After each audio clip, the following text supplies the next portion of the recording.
Hey everyone, right up front on this episode, we have a discussion about the loss of a beloved pet. If that's not something you want to hear, that's completely understandable. Skip to the following timestamp 3 minutes, 20 seconds. If you're listening to this on a podcatcher, there should be timestamps in the description. And if you're listening to this on YouTube, there should be timestamps on the bar. You can just click it to skip.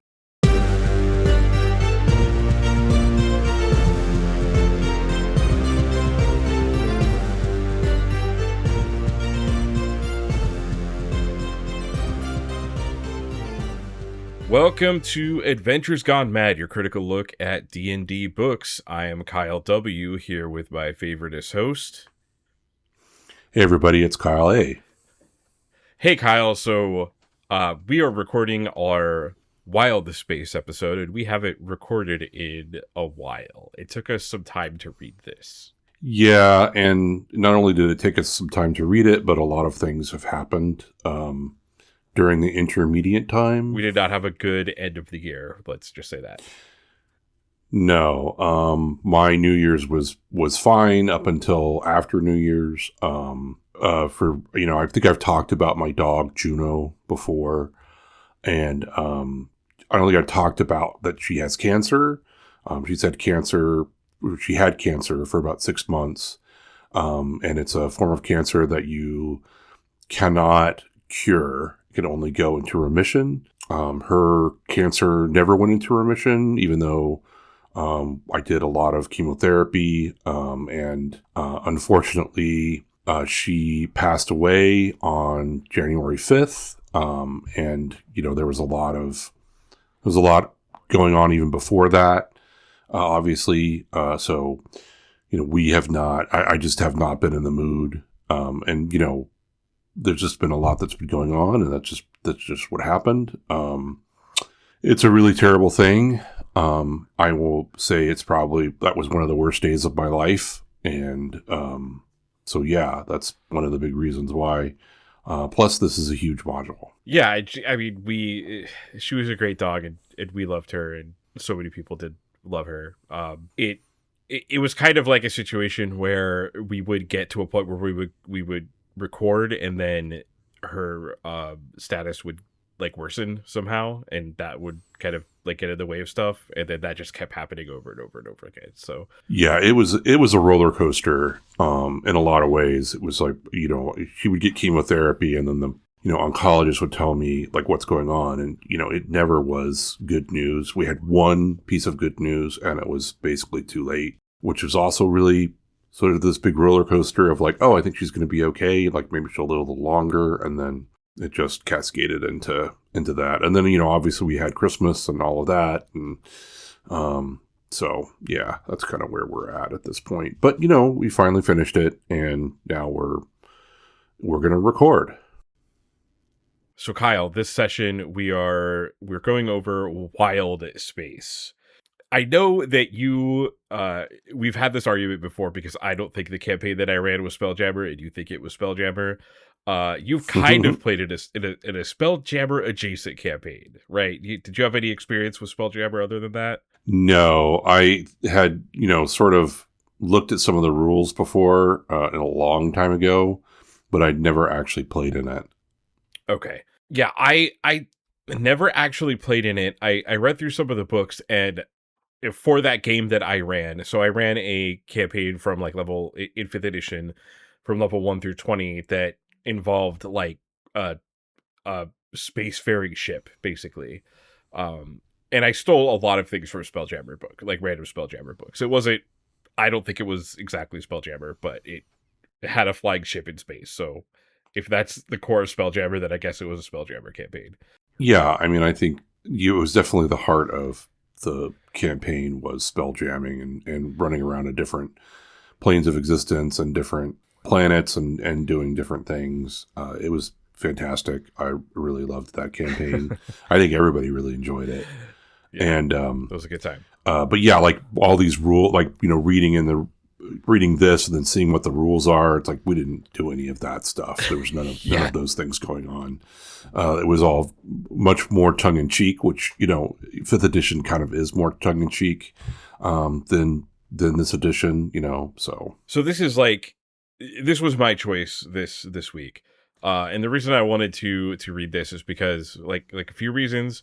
This came out in 1990, so I wanted to read something from like a little later than we have been doing. I also wanted to read something in the edition of the game that I started in. So I started playing D&D in 2nd edition. So I kind of wanted to read like what people were doing in the modules at that time. And I also really appreciate D&D when it gets really weird. And this is a very weird module. Yeah, it's pretty strange. I would certainly, like, if you had a group of people and your intent was to go to this campaign, I would hope that those people are pretty experienced with D&D. You would for sure want to talk to your players about like, hey, like, I don't think you'd want to spring this one on your players because absolutely yeah, because how weird it gets, and we'll get into that. So before we get into the actual meat of the module itself, we do have just a few things that I wanted to go over. We have a 5-star Apple review from E. Morgan, who said, keep it up. So just wanted to shout that out. We appreciate the, reviews. the 5-star reviews on Apple Podcasts really helps us reach people. Yeah, it's nice when we actually have comments from people, and we know that, I mean, we obviously see downloads and see that people are listening to it, but it's nice when you have some interaction. Speaking of interaction, Kyle, we got our first letter into our mailbox at adventuresgonemad@gmail.com. So this comes from Chris.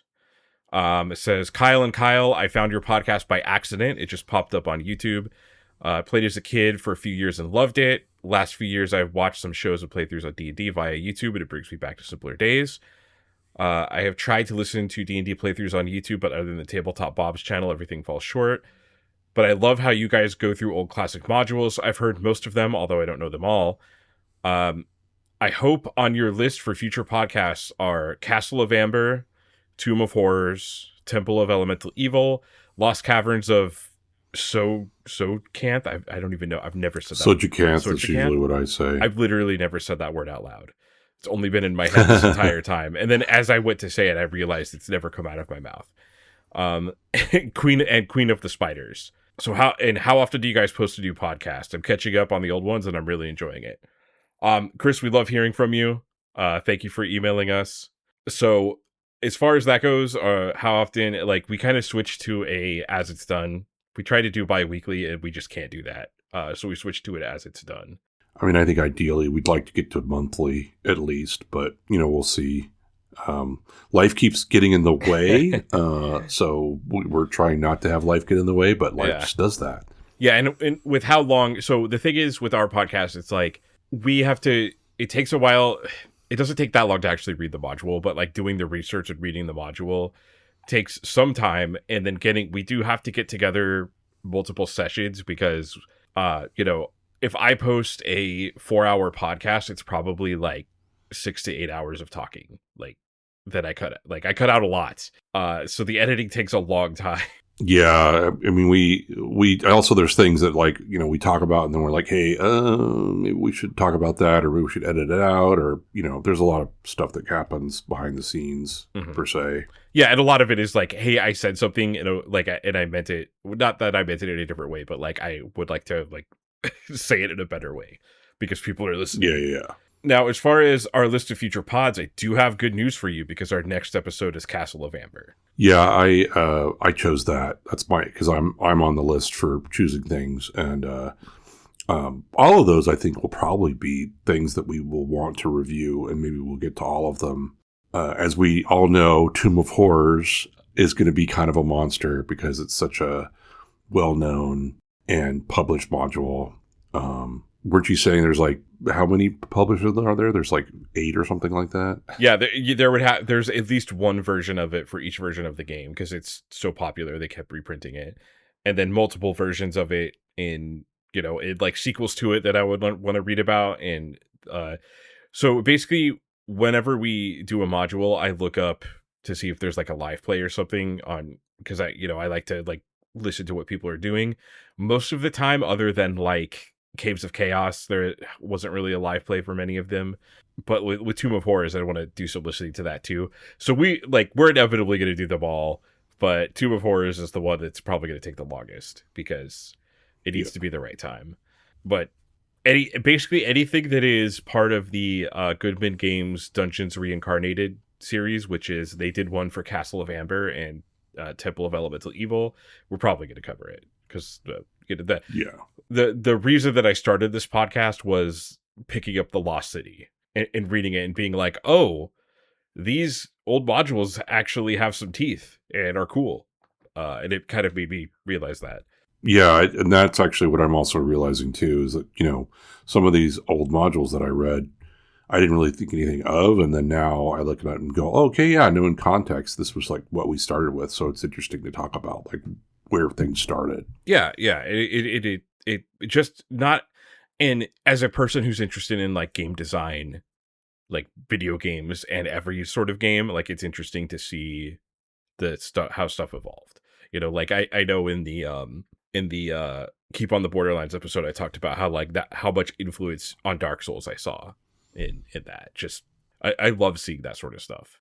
All right, so Kyle, I have a strange way that we're going to start this that I haven't told you about. Uh-oh. I'm going to send you a YouTube video to react to, and I will cut the audio in. All right, so I'm going to send this to you. So as context, this was a sequel to the board game Dragon Strike that was never released. For those who aren't aware, Dragon Strike was kind of they were trying to teach people how to play the game and also like get people who are more into board games into D&D. So they released Dragon Strike, which came with a VHS tape that told you how to play D&D.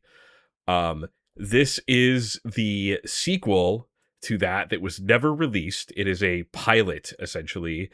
There is a copy of it on the internet, even though it was never released. And I don't even know how this got on the internet, if someone from Wizards of the Coast just found a tape somewhere and uploaded it. But I'm going to send this to you now, and we're going to listen to it. I will put the link in the description. Just tell me what you think about this video, because you must see it. It's a black screen. It's a black screen? Now it's not.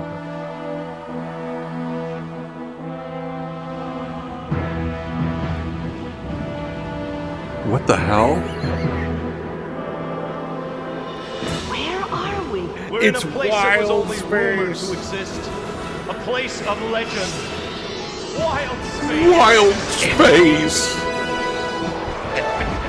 We're under attack. Wildspace, a fantastic world of hideous villains and sword-crashing heroes. Dare the valiant warrior.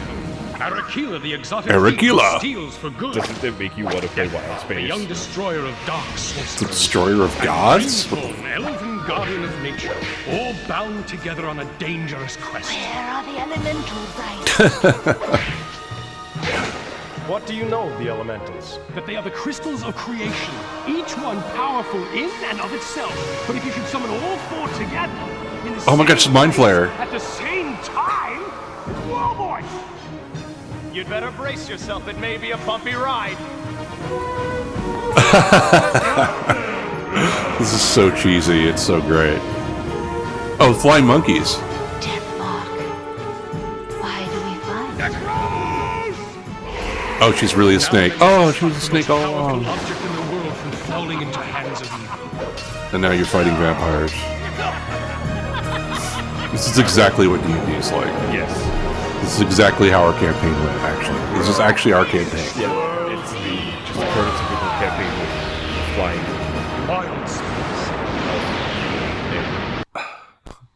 Oh, dear. Well, TSR had its thing, I guess. I don't know what else to call that, but oops. Hey, we don't need the advertisement that comes after that. But yeah, okay. Yeah, so that was so that VHS tape, it never was released. It somehow got on the internet. I did see some apparently so a version of it, a copy of it was sold on eBay, but I couldn't find the actual listing. But yeah, it was somewhere out there. The whole VHS tape for this exists. So if you want to, oh my gosh, that would be so good to watch. Yeah. And if you want to, yeah. So I'll put the link in the YouTube description. I'll also put the link in the podcast description to watch it. With the way it uploads to YouTube, I can't include the video anyway, unfortunately. But if you just it's fantastic. Yeah. So what? So was that just supposed to be an advertisement for Wildspace, or was it supposed to be a show, or do you know? It was supposed to be on the tape for Wildspace. So in the Dragon Strike. Oh, so when. Okay. Yeah. So Dragon Strike had a tape that had. Maybe we'll do an episode where we watch that or something. I don't know how that would work on a podcast, but because the entirety of that tape is uploaded to YouTube. It's like 30 minutes long, but basically it's like a dungeon master telling you how to play D&D, but it's also like it has those actors playing as the characters, and it explains like concepts that because of video games and stuff in pop culture we all know, but it had to explain everything. So it's like this is what a rogue is. It's stuff like that. Right. And I think I remember seeing some of that stuff. Yeah, for that one, but not the one for Wildspace. Yeah, Wildspace looks pretty wild. Yeah, Dragon Strike is terrible in a fun way. This looks equally terrible. Yeah, if you enjoy some schlock 80s VHS stuff, look up Dragon Strike on YouTube. You can watch the whole 30-minute video of how to play AD&D. Okay, so yeah, I just wanted to make sure that we started with that because, I mean, how can I not include that? Yeah, absolutely. So this came out in 1990. The author is Allen Varney. The cover art is none other than Brahm. And the interior art is John Statima. The year of 1990, the most popular movie, according to Box Office Mojo, was Home Alone. That checks out. The most popular album, according to Billboard.com, which only has United States sales, it was Janet Jackson's Rhythm Nation. Now, bestsellingalbums.org is a compilation of multiple sources that dictates the best-selling album, so like international sources, and that says Madonna's Immaculate Collection was the best-selling album of 1990. And for video games, Super Mario Brothers 3, classic. Super Mario Brothers 3. All right, Kyle, so what is your quick synopsis of Wildspace? I hope you like Beholders a lot, because there's a lot of Beholders, and then they're going to add some more Beholders with some Beholders. yeah, there's a lot of Beholders in this, and I don't think they were... I'm not sure how fleshed out Beholders were before this module, other than, the monster manual and stuff. So, Kyle, what is your synopsis of this module? My synopsis is, what if the Death Star was a dungeon? That's a good one, too. So, one thing that's interesting about the author, Allen Varney, is he runs the website bundleofholding.com. So... if you are into deals for D&D, you can go to his website, Bundles of Holding, and he's got all sorts of... if you're familiar with Humble Bundle, it's very similar to Humble Bundle, but for RPGs. So yeah, Allen Varney, you can just read... He has a website, allenvarney.com. Which kind of goes into his bibliography and the stuff that he's done. I knew him from Bundle of Holding. I've bought stuff off there before because I'm obsessed with like D&D bundle deals. But he's also done he's worked on Paranoia, board games, and like various other things. We all love us some Paranoia. Yeah, Paranoia is a very fun game. Okay. This was for the second edition of D&D, and the second edition of D&D was designed by Zeb Cook, who we've gone over some of his work in Dwellers of the Forbidden City, which we both ended up really liking. Yeah, that was a great one. So yeah, he kind of comes back, and he was the lead designer for AD&D Second Edition, which is better for sure than First Edition, in my humble opinion. But I will say this: I have a very funny note about this. Is that I had a friend that I used to play with in college, and when the Second Edition books came out, because I was like, okay, yeah, we'll just use these Second Edition books. He was like, no, I will never buy another D&D book. We can only use the First Edition rules. I refuse to buy any of the new books. I refuse that it cannot be anything else, which I thought was like, okay, well, you're going to need to get used to software. And no one has ever done that for an edition of D&D ever again. It's only that guy. Yeah, only that guy. I'm sure he never bought another edition of D&D and never played other than First Edition D&D. Yeah, it's really not. I mean, obviously it's different because it's a different edition of the game, but it's really not. I mean, whatever. People have their favorites. I would play any edition of D&D at this point, but yeah, this is the one that I started with, and most notably the one that Baldur's Gate 1 uses.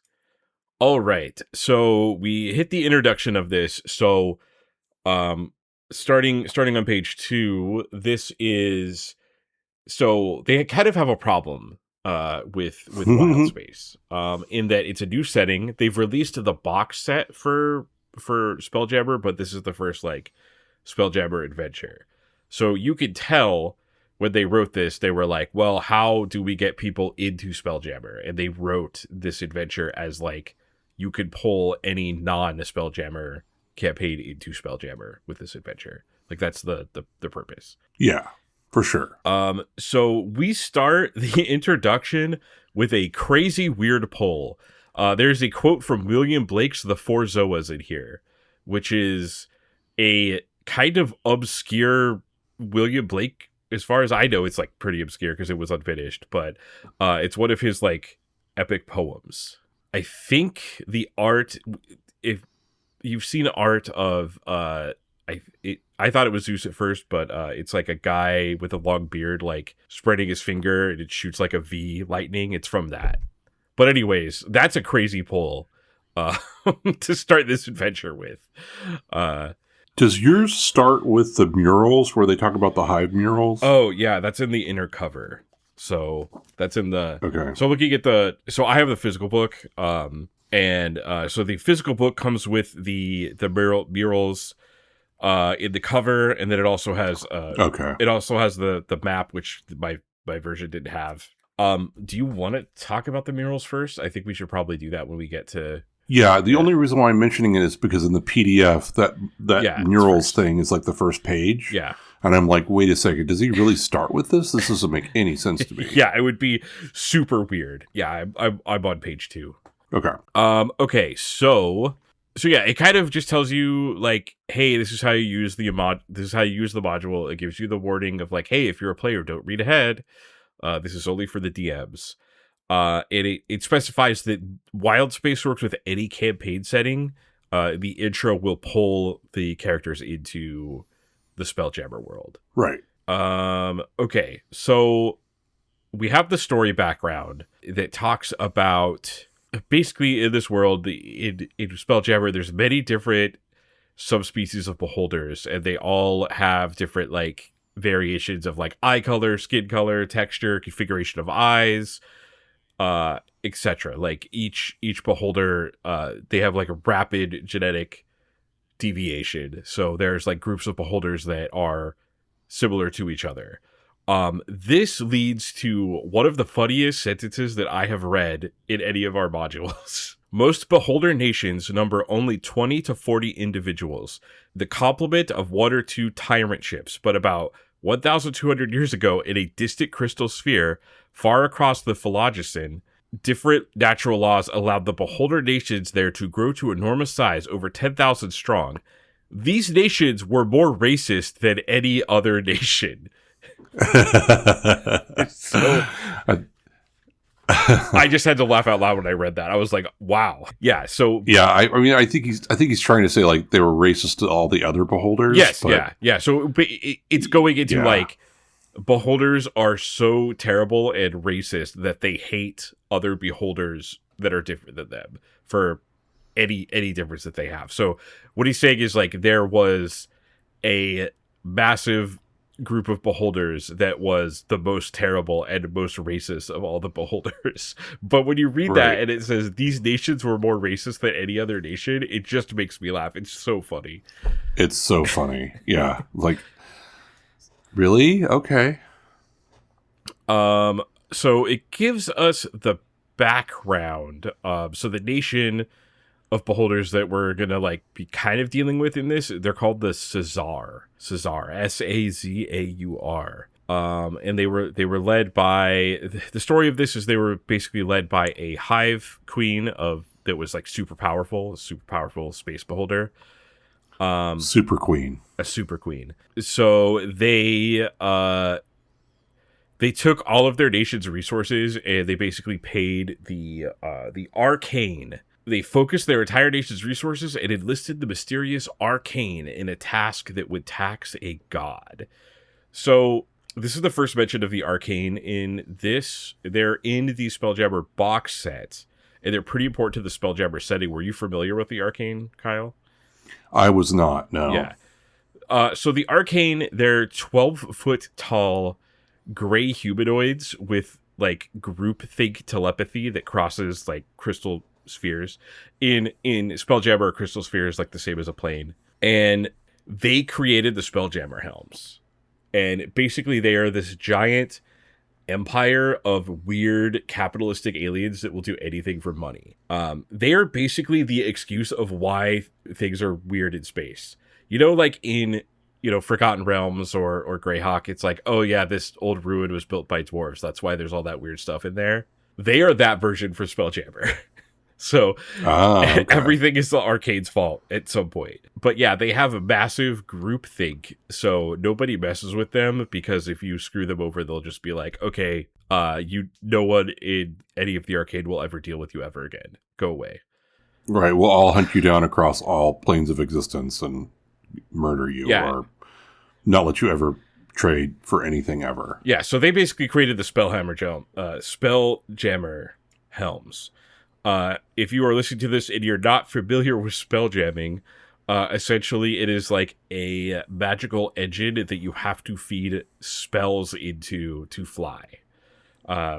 So if you are playing in Spelljammer, the idea is that you have a wizard or a cleric that like actually feeds their spells into the Spelljammer to fly it. And we'll talk about that a little more because the beholders get around that in a weird way. So this adventure gets a little crazy already in the background, because it says, so they hollowed out an asteroid and created an incubator called the Hive, and this process called for the lives of 1 billion creatures. Yay! Let's kill 1 billion people. And so they made that Hive into a super weapon called the Ravager. They basically set together this super weapon and then activated it, and it destroyed all of them. Right. And it talks about like maybe the arcane planned on this. No one really knows, but yeah, they only activated their weapon once, and it destroyed all of them. And because they were all destroyed, this giant Death Star is basically just floating through space, waiting for someone to discover it. Right. So that is already a crazy setup for an adventure. And when you open this book, it has you can see the maps. And this is like an adventure where I see the maps and I'm just like, what the hell is going to happen in this adventure? Because I will post a link in the description to the map of this, but it is just, if you just look at it, you were just like, what is happening? This is like a spaceship. This is not a normal dungeon. Yeah, thankfully when you'd already gotten like the whole, because like from the PDF you can't really see everything that's on there, and if you try to read it, it's hard to read. So you posted like the entire page on our Discord, and so that I was able to look at that and was like, okay, now I understand what's going on here, because from the PDF it was ridiculously hard to look at. Yeah, someone on I think Reddit I found that on Reddit. They cut together the map in like one, instead of 4 pages, it's on one. And it just makes it way easier to understand. So yeah, it's essentially there is a WMD flying through space and just destroying stuff and waiting for people to discover it. And that's kind of like the setup of this adventure. Yeah, and then obviously somebody knows about it. So we meet probably it talks about the most important character in this adventure, Shazogrox. Or Tobert. Yes. So Shazogrox is a Beholder Mage, which is kind of strange because Beholders have anti-magic eyes. So it talks about how, it talks about this in the appendix a little bit too. So in order for him to become a Beholder Mage, he was cast out from his nation and his central anti-magic eye was destroyed. And because of that, he was able to learn magic and become a Beholder Mage because, it's kind of hard to do magic when you have an anti-magic code in front of your face. Yeah, you just can't do magic that way. So he was outcast. He was outcast by, I forget what the name of them, what they're called. So yeah, he wanted to unite all the Beholders, but because the Beholders are so racist and terrible, they were like, we're going to gouge out your eye and exile you. So he's outcast and he's motivated mostly for revenge. So he has polymorphed himself into a human who goes by the name John Tobart. And he plots revenge for his exile, and his whole thing is that he is looking for a group of adventurers to dupe into going into the tyrant's eye and retrieving it for him. Yeah, because basically the Hive / Ravager won't allow other Beholders to go into it. Yes. So Beholders aren't able to go into it, and it destroyed a Beholder nation. So he needs a group of adventurers that are not Beholders to dupe into going into this dungeon, which is this is already a pretty complex setup. And yeah, I'm always reticent when the quest giver betrays you. Like, I kind of hate that trope. So I'm reading through this and I'm like, how is this going to end up working out? Yeah, and it's a hard setup in a module just in general, especially one where it's not like that you've written out. That's like a TSR module, because there's so many different ways that this can go, and one of the gripes I have a little bit about this whole module is that he really tries to sort of say, okay, well, here's all the things that might just happen, and then as we all know, PCs are going to do whatever. I mean, they're gonna do something you didn't even plan of. That's not in this module. That's not anywhere in there. And then you're gonna be like, okay, well, we're gonna wing it. So there's a little bit of like a lot of him trying to like guess what will happen in the adventure and which way people will go. And I think it's sort of a disservice to do that in general. Like, you might as well just say, like, here's the setup. You figure it out. If you're the DM, you're in a cutscene. This is how you get there. Yeah. So basically this starts with the actual, so we do the intro into an actual dungeon, but the way that this is set up is there's different events. So we go to the first event. So the party is in some sort of city that has some sort of market or something. And the idea is that, so the adventure begins in a crowded open area in any village or city. So the design intent of this is to insert this anywhere. Yeah, like your PCs are in a town or a city somewhere, and suddenly this thing happens. Yeah, so you look into the sky and you hear like a high-pitched whistle, and there is a massive basically anchor falling from the sky that hits the ground, and I think it just talks about how it like breaks a house, and it shoots like wood and shards of pottery and stuff everywhere into the crowd. And essentially it does say a thick gray rope stretches from the anchor straight into the air as far as you can see. So it's an anchor that's going all the way up into the sky. And you can't even see where the ship is. And it does end that statement with, "What do you do?" Which is actually pretty good. I don't think I've seen this that much. Yeah, and we're a little bit more in 1990, so he at least says like, "Hey, what do you do?" Yeah, and I took that from Monster of the Week, which basically Monster of the Week basically says like, describe a thing and then say, "What do you do?" Yeah. So I do think that that's actually a fairly powerful phrase to be using in RPGs. So it kind of breaks down what the rope is. So the rope is a new magical item, and it is in the appendix.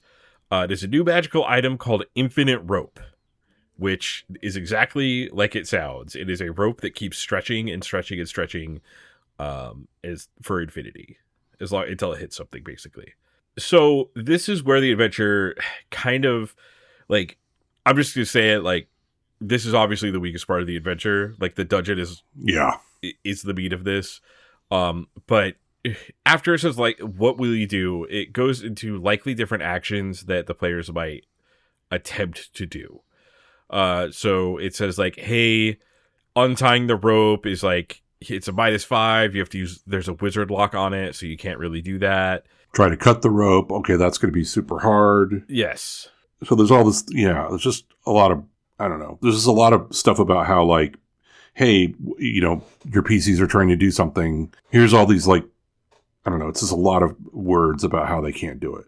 Right, yeah. So there's 3. So it's like, hey, you can't, like, this is all a bad idea. Climbing the rope is like, well, the rope is like, look into the sky and see where the clouds are, and then think that the rope goes farther than that. And that's how high you would have to climb.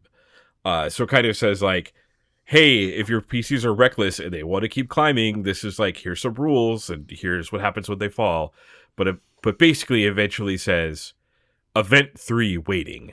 Yeah, so it's really interesting here because you spend a lot of time with, well, if your PCs make some bad decisions, here's some rules.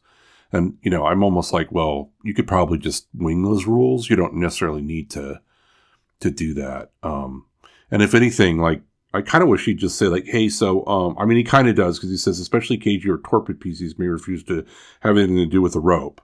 Which is like, you're kind of saying that's the way to go, is just don't even deal with the rope. I actually did have a note about that, because it says, especially cagey or torpid PCs may refuse to have anything to do with the rope. And it seems like it's kind of like, I don't know if insulting is the right word, but it's kind of like poking fun at PCs not taking action. But like, that's the thing you're supposed to do. That's like the right choice. The right thing to do is to wait to see what happens. Yeah, so the right thing is to wait, but it kind of like throws a little shade at the PCs that don't do anything. Honestly, I think you should just start here if you're going to use this part of the adventure, because the next thing that happens is it talks about how, like, everyone starts coming to town to look at the rope and gathering around it. It says, also arriving will be jugglers, minstrels, and lunatics with passionate speeches for social reform. I did notice that he used the word jonglier, which I had to look up. Jonglier, yeah. Yeah, jonglier, which is also a juggler.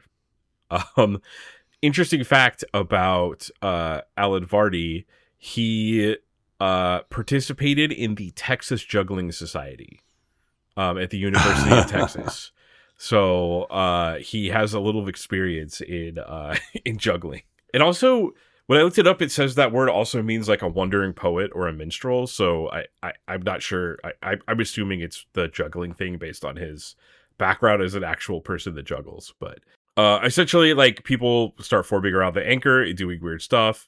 And then after a hour, the PCs will look up and they will spot a strange contraption slowly sliding down the rope. So it looks like it's like a crow's nest that is around this rope coming down. And this is John Tobart, aka Shazogrox, and his crew coming to meet you. But what is going on with his crew that's interesting? So his crew are all polymorphed animals that he basically is polymorphed, and then obviously in the polymorph spell, they would gain intelligence. So they sort of have this vague memory of being either rats or wolves or whatever, but they don't really understand it. So he sort of like tells them, hey, like you are a member of my crew and you have to do what I say. And they're, since they were dumb animals, or some of them were dumb, they're like, oh, okay. I was a pig, so I guess I'll do that now. Yeah. It talks about to role play his crew like they still have like animalistic, like I think there's one that's a frog and it talks about like, hey, you should have him like eat insects. And Yeah. and it just talks about like the way that you role play them, which is like I like that idea. That's a pretty fun role playing. Yeah, I like that too. I think it's a really fun sort of thing to be able to have the PCs interact with all of these crew and sort of like, what is going on with these people? There's also his main like mate, or his first mate, is a flesh golem that doesn't talk or anything. And even like, I love it that he describes it like when he's in combat, he'll use his fist, even though he has this giant mace. So he's in this thing of plate mail, and he spruced him up so he doesn't smell bad, because he's obviously going to smell bad. So like but he doesn't talk. So if you talk to him, it's a flesh golem. He's not going to say anything. Yes. The PCs are destined to find out about, Shazogrox, in the upcoming parts of the adventure. So that he like makes this obvious that there's like something that weird going on. But it's like, yeah, this adventure starts with an anchor from space, and then a levitating. It's a platform with permanent levitation on it. So it has permanent levitation, and they put bags on the bottom of it so that it like falls down like an elevator, and that's how they come to the ground on the anchor to talk to the players. Right. It's amusing to say the least. Yeah, I mean, the funny part too is that like, okay, so all this is going on. Suddenly this guy comes down with this very sus group of, sailors and says, hey, come with me. Yeah, and so it does specifically say the animals that are with him. So he has a polymorphed toad and a polymorphed wolf. They can talk, but they don't have much to say. So the three people with him are a flesh golem in disguise, a toad that was polymorphed into a human, and a wolf that was polymorphed into a human. So yeah, it's interesting because you're gonna have to play this up, because he's like, hey, there's this giant dangerous thing that's gonna happen. Follow me. So he does give a speech to the crowd. So he says, "Hear me, I am Captain John Tobart of the good ship Skyrunner. I have sailed here from far-off land to warn you of grave danger, a threat to your very lives that would come from the skies to destroy your home. An ancient and powerful menace called the Ravager is approaching. Something must be done, or all of you are surely doomed. Are any among you brave enough to help me fight this monster?" So this is a complete fabricate. Well, it's the truth, but it's a he's lying to try to get people to go to the Ravager so that he could use non-beholders to deal with the dungeon, essentially. Right, and then in theory, if he were to win, he's going to use the Ravager to destroy your homeworld. So, he's actually the problem. The problem is him. Yeah, so it says, it basically tells you how to roleplay him. It says, like, he's coming from a distant land. If they start asking questions about, like, the ship and stuff, it has some excuses. But basically, this is your, like, PC's ticket to the adventure, and they probably should get on the adventure bus if they want to play this adventure. Because yeah, it's literally a ship that's a bus that is the adventure bus of ships. Yeah, the Skyrunner being the proverbial adventure bus in this. So if the PCs accept, they get on to the platform, and he cuts the bags off, which cause the levitating thing to levitate up again. And it talks about it takes an hour for the thing to rise all the way up. Yeah, so the levitating anchor hoist rises 2 miles in about an hour. So I guess you have to, you're describing how like the air gets like really thin and cold after a while, and he'll answer any more questions from the PCs as they start rising. Yeah, when they start going up, and what I also love is he's like, well, if they suspect him and they're like, maybe he's pretty sus, and they're like, we're going to attack you, he could dimension door away since he's a mage. Yeah, so he will dimension door away, and they can't do anything about the levitating platform, so they will arrive, and he'll have an ambush waiting for them, essentially. And there's a whole chapter called Troubleshooting that basically says, like, this is how you're going to deal with, like, here's some suggestions for dealing with, like, if the PCs attack the anchor, if they refuse to join, or if they just try to kill anything that moves. Oh, we all know those adventures. Let's murder hobo our way through this adventure. So one thing that I noticed is that I had to look this up because I wasn't sure. So, it says if PCs refuse to join, it says like, hey, maybe you should do another adventure if they don't want to do this cool Spelljammer adventure. It also says he uses, as the party travels through the wilderness on that expedition, the Skyrunner lands. Tobart uses powerful magic to subdue, knock out, and Shanghai the PCs. They wake up in deep space where they may be more willing to listen to the proposal. So I went on a rabbit hole about the word Shanghai. Oh, because I'm like it's kind of weird to not. How do I say this? you've never heard of that before? No, I've heard of it before, but it seems like anachronistic to use that language in a book about a fantasy world, Oh, yeah. Yeah, so for those who aren't aware, Shanghai, that word comes from the 1850s because that was a common destination for like people being abducted and put into forced labor. The other word to use for that is cribbing. But anyways, I read through this and it's just like, I was like, that's, I don't know, because like that has an association with like a place on Earth. It just felt kind of weird to be in here. But I know what he means, and that's kind of all that matters, I guess. Did you also read that Portland was notorious for Shanghaiing people? I did. So there's a whole underground in downtown Portland. There's this whole underground complex of caves and tunnels, and they used to use that to Shanghai and put people on boats out from the river out to sea. Yeah, so I went into a rabbit hole learning about that, and I was watching like a bunch of like YouTube videos about the history of that practice, which is kind of fascinating, but also terrible.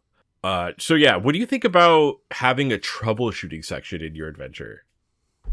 I mean, I think if you need to have a troubleshooting part in your adventure, maybe you should think about how the setup goes. Yeah, because it's kind of like the invisible hand of fate, as it is there to pull you towards the adventure. It feels like it makes things feel like a little less natural if you have that, right? Right, and that's kind of my complaint about this first part a lot, is that it's just like, well, if you need to have all of this in here to like get your PCs to like want to go on the adventure, maybe start it a different way. I mean, he does come down and say like, hey, I'll give you money if you go do it. So I don't know. Like, yeah, it's weird. It seems to me like maybe the troubleshooting piece is there because he play tested it and people sort of went awry a lot. So he wanted to include this troubleshooting piece because he found that to be really hard to get it started. And I kind of think, well, if you need to put that in there, maybe you just need to have a stronger opening. Yeah, I get the challenge of like trying to bridge a weird setting to normal D&D. There's maybe some other ways to do it, but yeah, I guess if they did see that in playtesting, I guess it's nice to note that down, but I don't know, from what I've read about TSR, they didn't have much time to do any of that stuff, so I'm just curious. Well, I don't really understand why you can't just have the guy, you're there in a town, the guy comes down, you don't need all of these like fantastical ropes and things. He just comes down and says like, hey, I've got an adventure for you. And the next thing you know, you're like traveling up on a levitating barge up to a ship, and you're like, oh, wait, what's going on? To me, it's like you don't need all of this, to me. That's my only complaint. I mean, I think he's trying to set up something that's kind of fantastic, and people are supposed to have a little wonder and awe. But I think you can do that in a different way. It is important. The thing that is important about this setup is that you set up that there is something weird going on with what was his human name again? John Tobart. Yeah. John Tobart is a strange man. And he's like, isn't he like, yeah, he's also 6'6", so he's massive. he's very tall. He's this giant dude who's, obviously kind of just strange in general, because he's probably not really used to being a human, and he has to cast polymorph every hour. Yes. In order to maintain his disguise. So he has to like duck out and do all these things. So it's like, that's why I'm like, well, I don't know. Do you really need all of these? I mean, you just need to make him weird, and the pieces are going to suspect them. It is important that he's weird. There's a thing going on with him, and there's a thing going on with his crew, because the PCs figure it out in the next session. Next section. Yeah. So they kind of want you to like, that's the important thing to keep from this, is like the weirdness.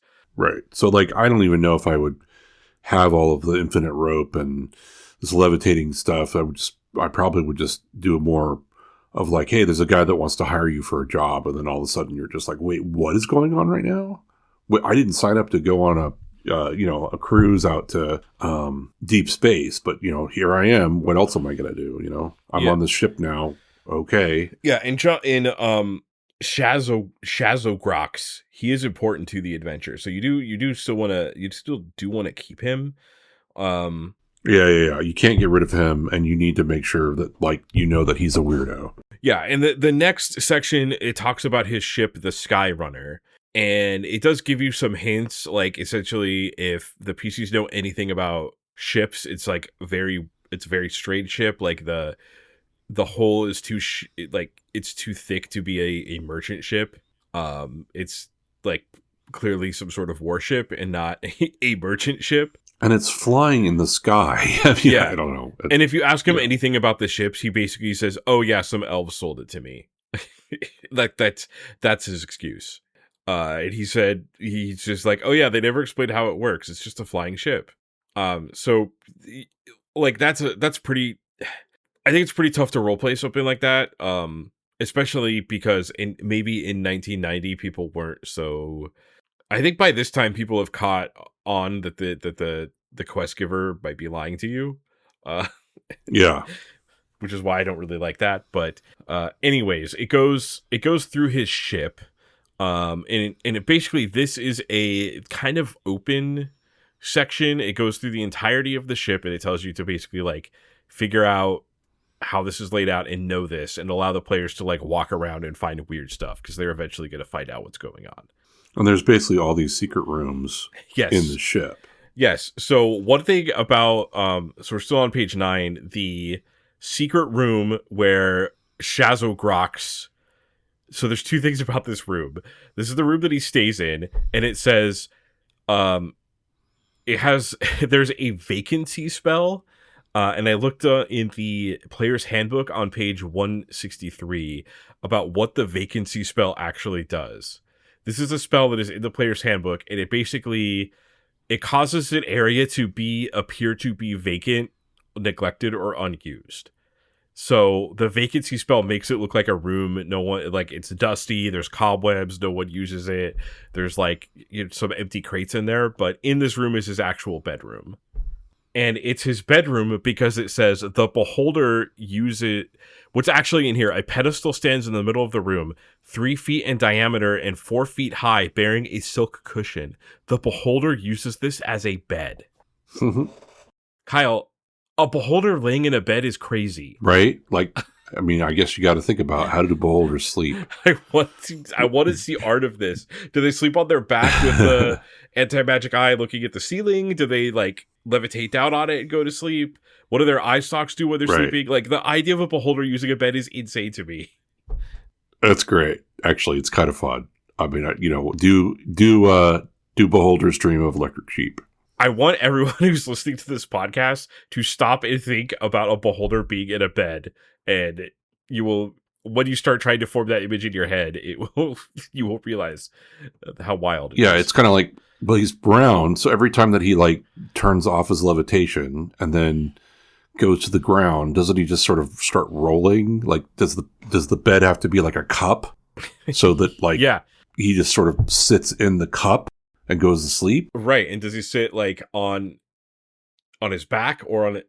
Anyways, like the more I thought about that, the more I was like, you can't just say this beholder uses a bed. I need this. They should have drew art. I want to see art of this so bad. It does note that an important aspect of Shazogrox is that he polymorphs. He keeps having to go back to this room and polymorph himself again when the spell runs out of time. But because he doesn't really understand like non-beholders, he keeps giving himself different eye colors. Like he overlooks that, and so every time the players talk to him, he should have a different eye color. It should be a tell that there's something going on. Yeah, I mean, it's going to be, if you just as reading through there, like just any of these things are going to make everyone go like, oh, I played D&D before. I know that there's something sus with this guy. Right, because it wants the players. So this is like another hitch in the adventures. It wants the players to start like searching the ship, and there is a secret room, and it talks about there's a map located in the secret room. If the characters have if the characters find this map, it tells them the following. So it's going to tell them there's 5 different points that Tobart's destination is some kind of floating rock that has been sighted in many different places over a period of several hundred years. It's referred to as the Hive. The Hive is the home of some kind of creature called the Ravager that leaves its lair to destroy inhabited worlds. The Hive also contains a device called the Queen's Eyes that give their wielder great power. From the notes that Tobart has left, it seems obvious that he's after the Queen's Eye. And then it says the PCs must find this map at some point before reaching the Hive. So you kind of, I guess the idea is that they're going to search around the ship until they find this map. Which, like, if you're a DM and you know that, I guess you could place the map anywhere. But it is kind of, like, that's how it's revealed to the players that there's a thing going on. It is very interesting that, like, in this, you might make him so suspect that the players are like, nah, we just murder him. And so then, obviously he's going to turn into a beholder and he's going to do some other stuff. I forget, I think, doesn't he have some way? I mean, you would want him to flee because part of this, the adventure, later part of the adventure is obviously he's going to do some stuff. So, you kind of don't want him to be, you got to figure out some way to like keep him alive or figure out how you're going to get the players to want to go to the Ravager or go to the Hive. Yeah, there is another room called the Orb Room, and it has this like fairly flowery prose about, it's like 3 or 4 paragraphs about how this strange creature rises from this orb, and it has a pale body with a spherical, gnarled hide, like old leather, and it has a single blind eye. It has 6 atrophied stalks around its head. This is it talks about this. This is an Orbis beholder. And it talks about this more in the Spelljammer box setting, but basically these are like beholders that are bred to be blind, and they are used specifically to pilot ships because their growth is stunted, so they don't. Essentially, all they do is pilot the ship. Yeah, so they're basically like living Spelljammer helms. Like they're bred to be to actually pilot the ship. But they're not like true beholders, right? So I mean that's like a pretty. I do like the idea of like you sneak into this room and you see this like really strange floating creature that you probably recognize as a beholder, but not really. Right, you like there's something wrong with this beholder. It's not acting like the other beholder. And if your party's like, okay, we just murder him, then the ship stops working. So, that could all be a thing. But then, if you follow Spelljammer rules, you could get a Spelljammer helm, and your PCs could then feed the spells into the helm and all that other stuff to continue with the ship being a Spelljammer ship. He does it. So I'm trying to remember, he comes clean to you that he's like a beholder, doesn't he? Or no, he says he's a werebear. Yeah. He polymorph into a werebear. That's right. Because he could turn into a bear with the polymorph. Yeah. Because, since the polymorphs, you could just turn into a bear, basically. Hey, I'm weird. I'm really this bear. Not a beholder. Totally not a beholder. Yeah, so it talks about, it goes about, like, the routine of the ship. But yeah, it talks about the crew, and it says, like, here's, like, all the peculiar behavior. For instance, like, the guy that's a boar that was polymorphed, he snorts and grunts all the time. The guy that was a toad hops instead of walking. It just gives you all these hints to, like, really lay into the players that there's a weird thing going on. The main thing is that Tobart always is alone when he is eating. And if the players, like, spy on him, he will lie and say that he's a werebear. And he can actually prove it by polymorphing into a bear because he has the polymorph spell. There's a whole chapter on fighting him. It says, like, if the players find out who he really is, they may try to attack him. If that happens, he reverts to his beholder form, and he just tears into them with everything at his disposal. And it just, talks about how he uses his spells, because he actually has spells. I mean, he should be able to get away, because he has, like, Dimension Door and all kinds of stuff, so... Yeah, and he has, like, Blink. And he'll basically hide in the stern visibly until you get to the ship. But or yeah. To the Hive. And it has this entire thing about if the PCs lose, he imprisons them. If they're winning, then he can fly, he can haste, he can wraith form, and he can dimension door away. So he's, like, pretty hard to kill. But the funny thing about this is if he escapes, the rest of the crew agrees to serve the PCs because they don't know anything. They were previously animals like a week ago. Yeah, so they're like, sure. And it has, like, troubleshooting, another troubleshooting chapter. So I think as a joke, he's included, hey, this is what you should do if the PCs try to kill everything that moves. I think that's mostly tongue in cheek. I think that's mostly a joke. Yeah, but I mean, I don't know. I definitely played in games where everyone's just like, we just kill everything. That's the easiest solution to everything. And then we have, like, event 1, event 2, event 3, again. So basically you're going to be going through Wildspace for a week, on the Skyrunner. So it takes you a week to arrive at the Hive. So this is, like, I do like this paragraph. So suddenly, out of nowhere, a wall of rock shimmers into view, as if coalescing out of nothingness of space. You realize that this is not a wall, but part of an immense object that has appeared directly in your path. It's an asteroid, a rocky sphere as big as a mountain. From here, it looks ordinary, but it's drifting through the darkness, slowly spinning end over end, and you're on a collision course. So that's the dungeon you're about to go into, by the way. Oh, yeah, but we're also supposed to... There's an event that happens. Yeah, with the beholders. Right, so you arrive... With a beholder ship.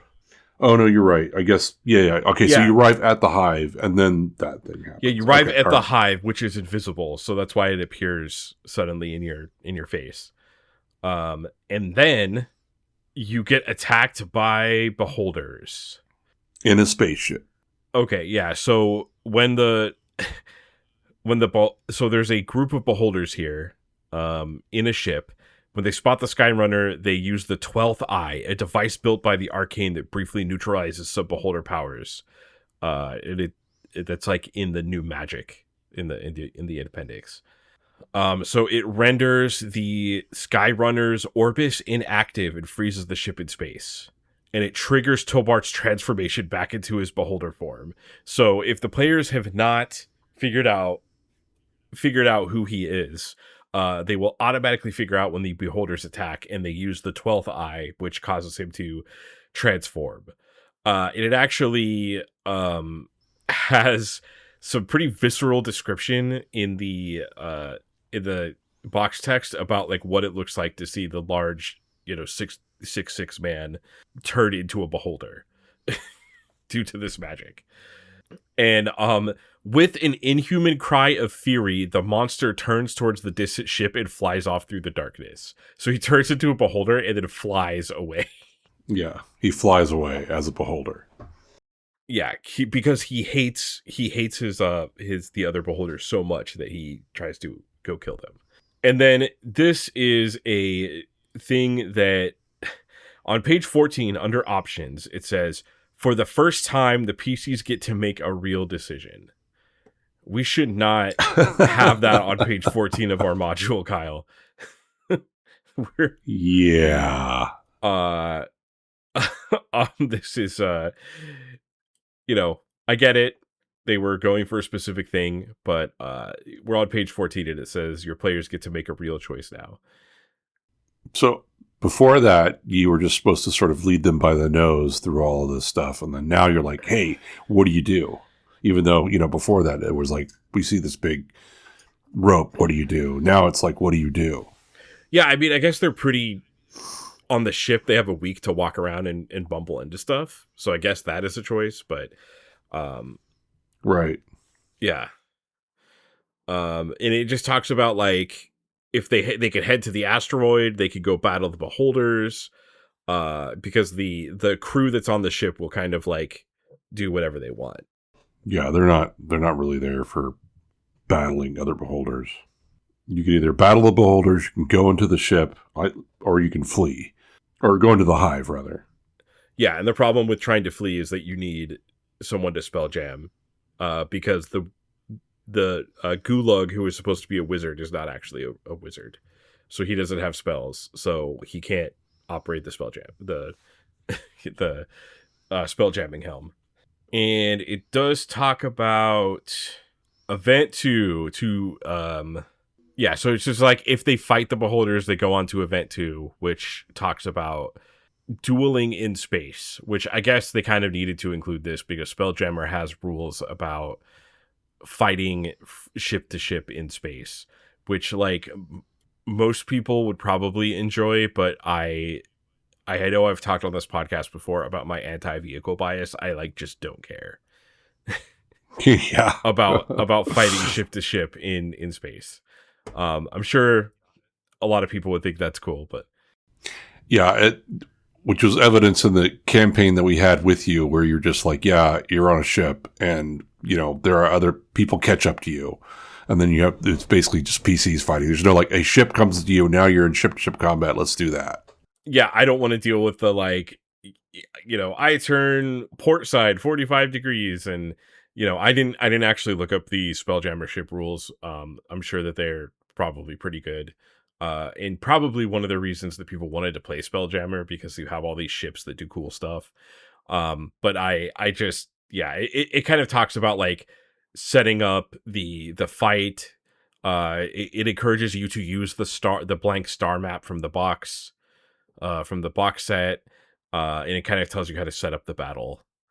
Yeah, if the PCs lose, go to event 3, which is they become prisoners. Basically, like if they fight the beholders and don't kill all of them, the beholders surrender, and then tell them what the deal is. That like there's a tyrant ship that's headed this way from the Gristhalax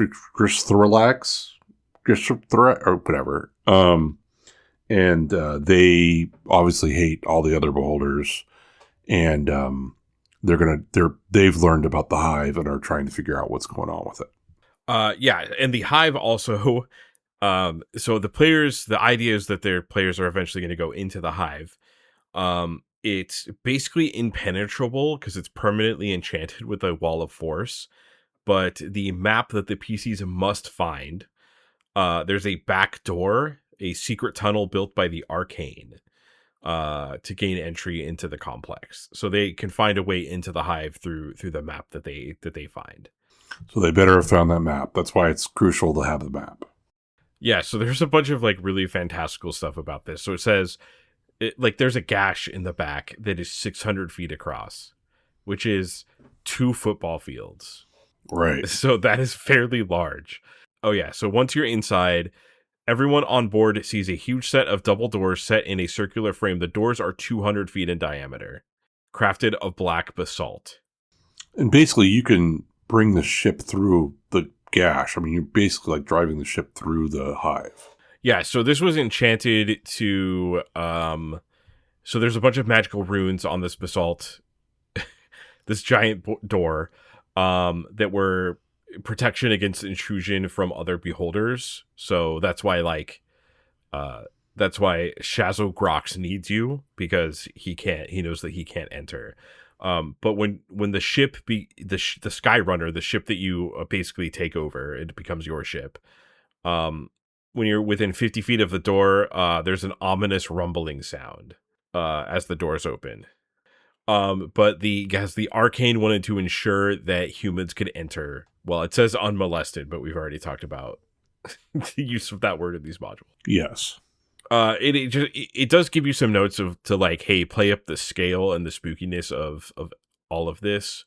The players will make it into the antechamber.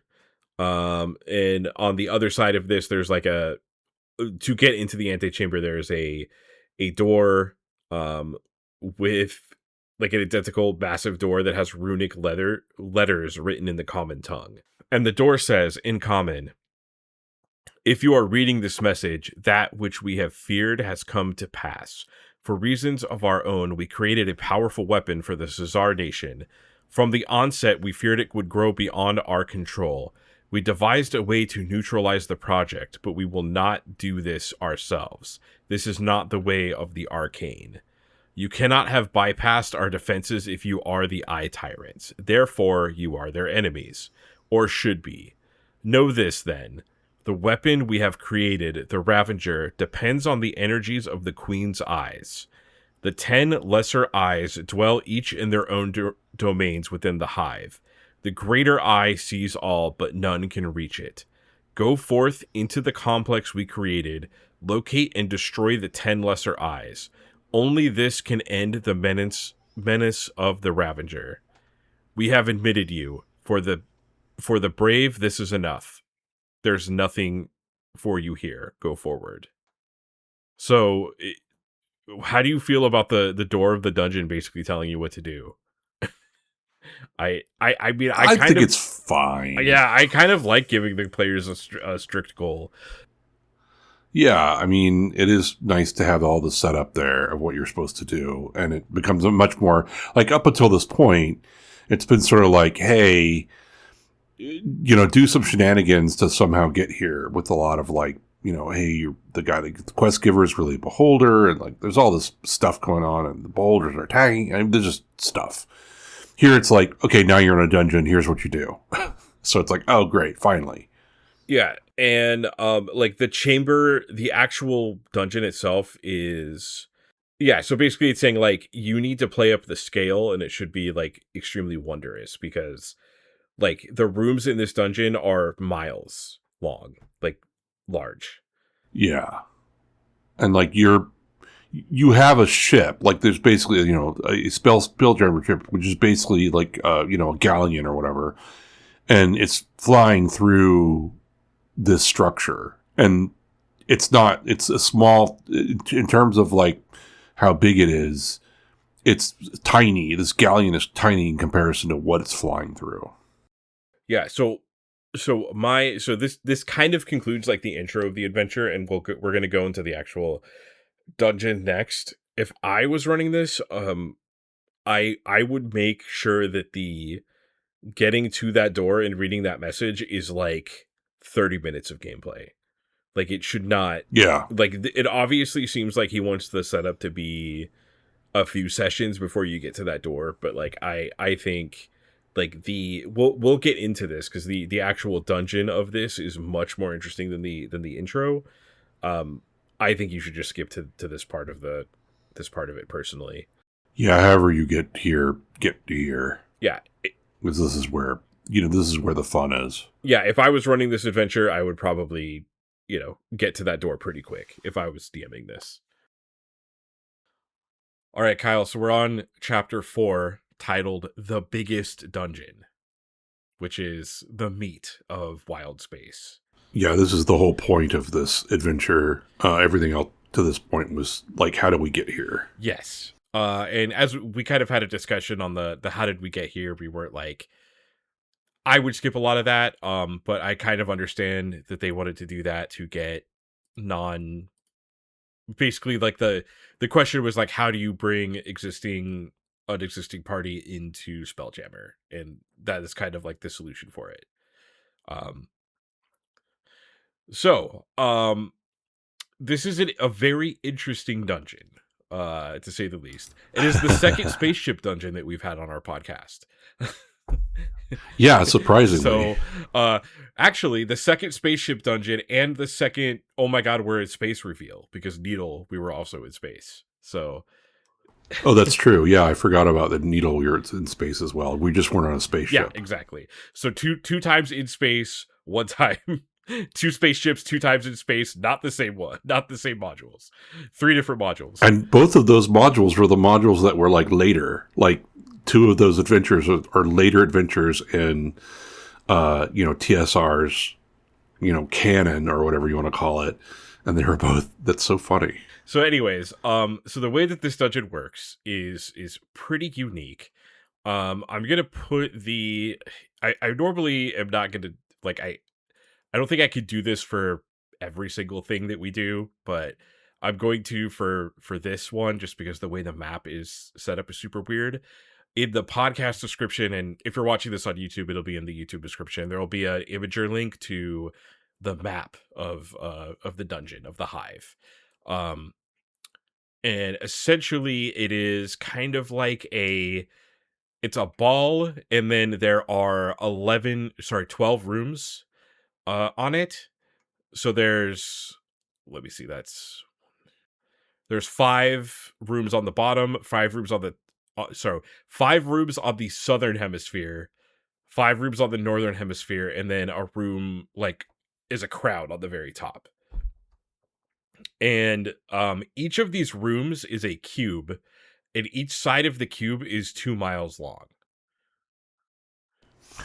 Right. So like these rooms are completely massive. They're essentially like, they're little worlds on themselves. Like each one is sort of its own little world on its own. And when we get to them, you'll sort of understand it. But it's its own little world. Yeah, so the way we're going to go through this is like a little different, because each room has like a little bit of a map, but because they're so huge, they're kind of general. They'll be like, this is what the entire like room is like, and there's like 3 different places you could go, because you're still on your Spelljammer ship and you can still fly around.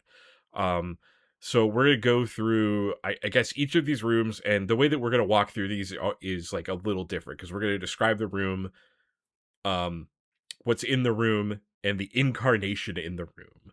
So let's start with that. So on page 18, it talks about basically how the biggest dungeon, how the Hive works.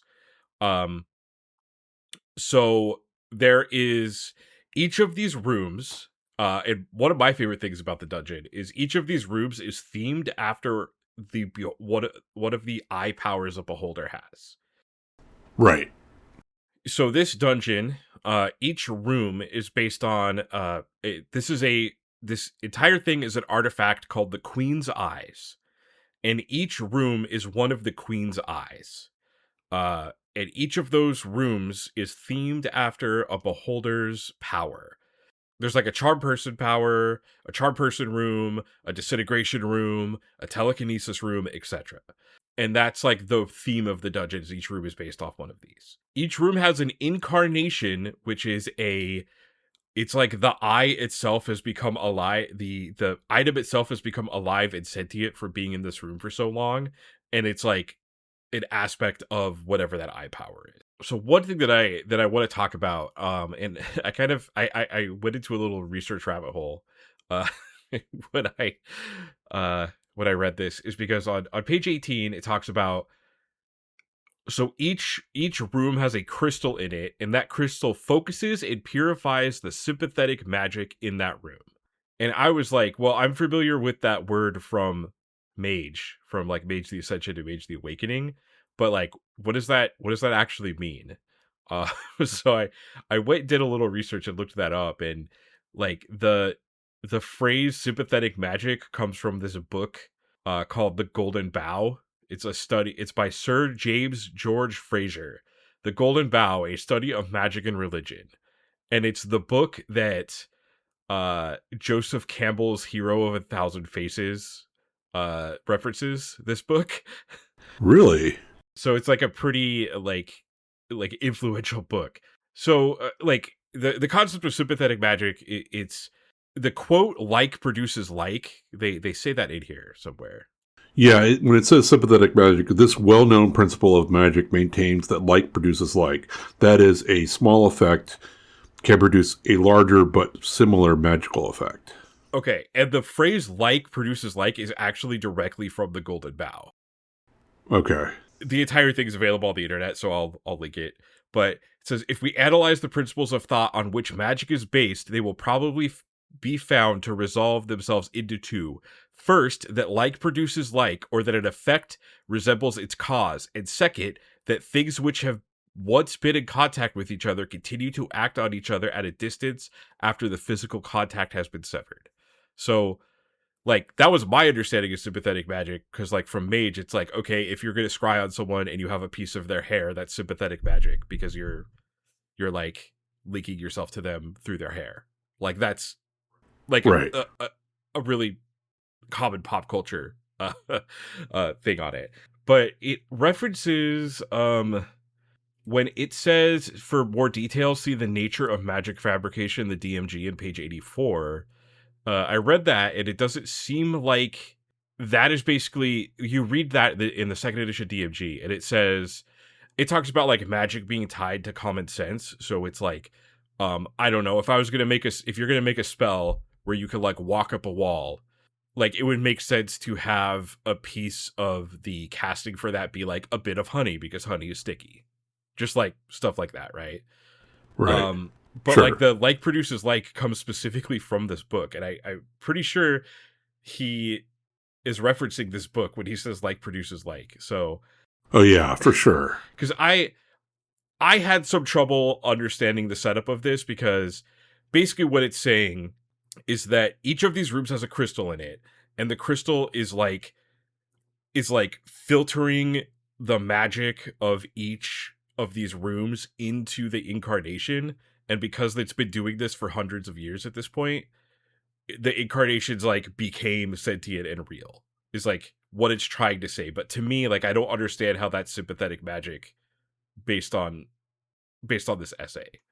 I know that's like really pedantic, but Well, I mean, what I would say is that the idea is that, like, he's trying to say with sympathetic magic that if you have a fear-based room and it's constantly magically creating fear, at some point in time, it produces so much fear that there's an incarnation of fear that happens in the room. So I think the sympathetic magic is like the fear sort of ends up becoming it becomes like its own thing. Like it becomes its own, driver, has its own, I mean, in this case, it's self-aware, but I think it's like, it's the same thing that, it's hard to explain or hard to think about, but it's almost like vibes and flavor.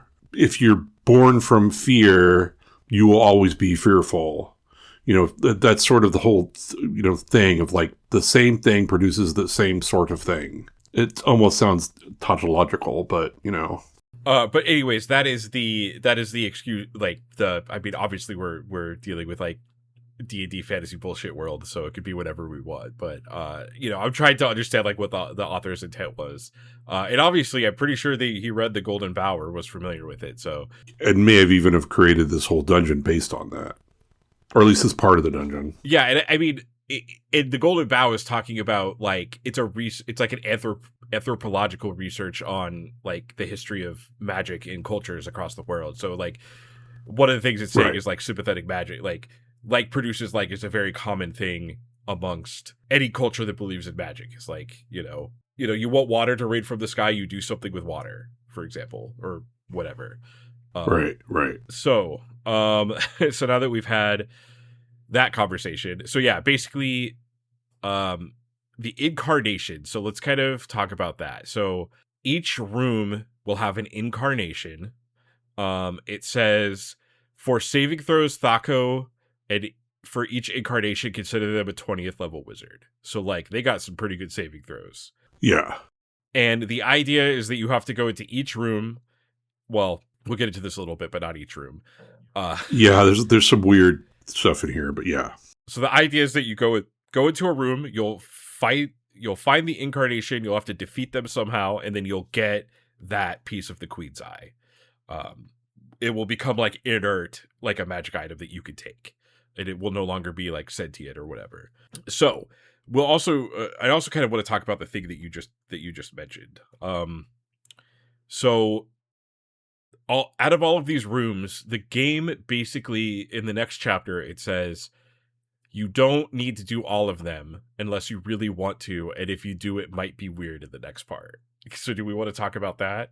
Yeah, I guess we should foreshadow a little bit, because I kind of wish he had done that before we read all these rooms, just so that I understood, like, hey, yeah, so you go ahead and you can explain it. Basically, this is a giant, we're in the Death Star, right? We're in a giant space weapon. And each of these rooms is powering the super weapon. So if you go into, say, the charm person room and you take out the charm person eye, then the charm person aspect of the Death Star weapon in the next chapter is not there. So if you go through every room and defeat every incarnation, then the Death Star weapon that's going to happen in the next chapter doesn't work at all. Yeah. Which is like, or you would have to say, like, it's extremely depowered or something. You have to figure out what you're going to do with that if you're going to go through every single room. He does not expect you to do that. Yeah, so it's kind of, I think the when we get to the Death Star weapon, it's pretty interesting, but I think these rooms are more interesting. So it is kind of, basically it just says in the next chapter, it's like, yeah, you could do as many rooms as you want. Like if your players only want to do 2, you could do that before moving on, or you could do all of them, just warning you if like you do all of them, it might be kind of weird, and you might need to come up with some excuse here. Yeah, like on page 47, they start talking about the timeline. Like you need to basically establish a timeline of when things happen in the next part of the thing. So you're doing all these rooms, but you establish a timeline of things that are going on, because basically they're charging spoiler alert, the Beholder dude is, he's trying to charge up the eye, right? So you have to decide when that timeline happens based upon how many rooms you want to go through. So yeah, while you're going through these rooms, Shazogrox is also moving through the dungeon as well and doing stuff. And we'll get into that. So yeah, it's like the later part, but it's nice. I think like it would have been nice to know before I read all these rooms that like, oh, I should also be thinking about which rooms I don't want to do. Yeah, I guess like maybe up front it would have been like, but I guess the expectation is that you read the whole thing. So I don't know. Yeah, sure. It'll still work out. But anyways, as we go through the rooms, yeah, you'll be fine. I just, that's just me again being pedantic, like you're being pedantic. It would make the first time you read through it like a lot easier for sure. All right, so on page 20, the room number 1. So the way that this is set out is kind of weird, because room number 1 is the central chamber, so it's like the main room that connects all the rooms. But you don't go through room number 1 first. You are likely going to go through the entrance that the arcane left, which goes to room number 2.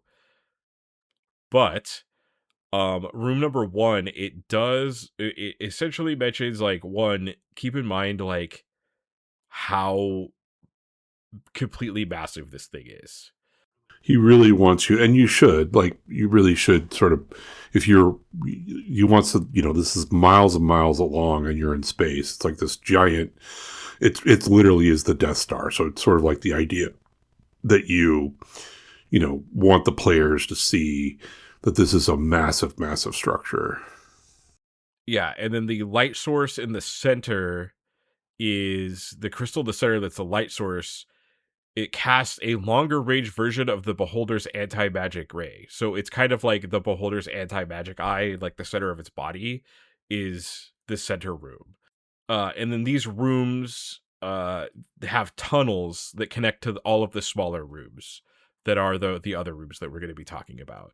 And the tunnels are large enough where you could fly your Spelljammer ship through it. So they're not like they're not like little tunnels that you know, like a cave or something. It's like massive. You can fit a ship through them. Yeah, think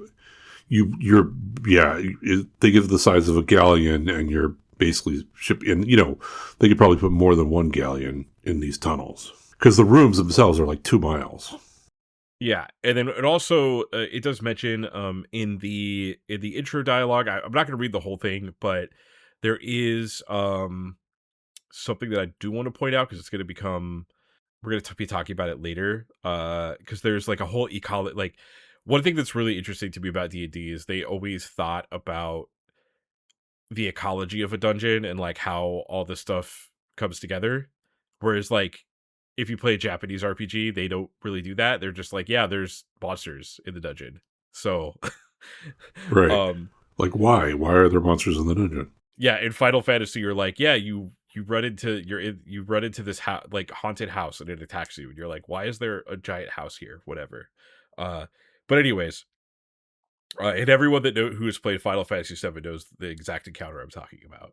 So anyways, what else was, oh yeah, so along the inner surface of the sphere, you see weird terrain, huge brown slabs of different shapes, gaping circular pits at regular intervals, and open plains filled with silvery gray vegetation of some kind.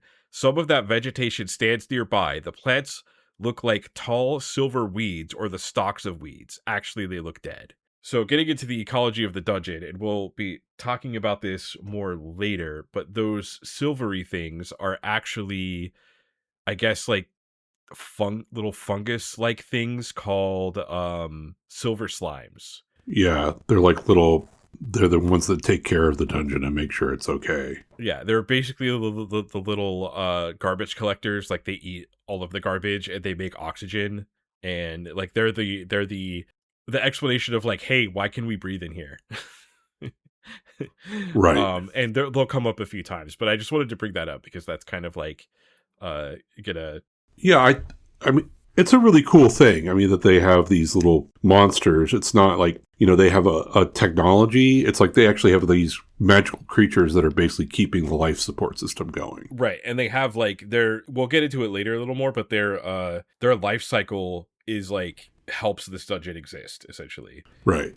So like the arcane put them here because they're like, yeah, we need a self-sustaining in some of the, we'll get into it more in some of these rooms, but it's about like this thing sustaining itself as a spaceship. That's part of it.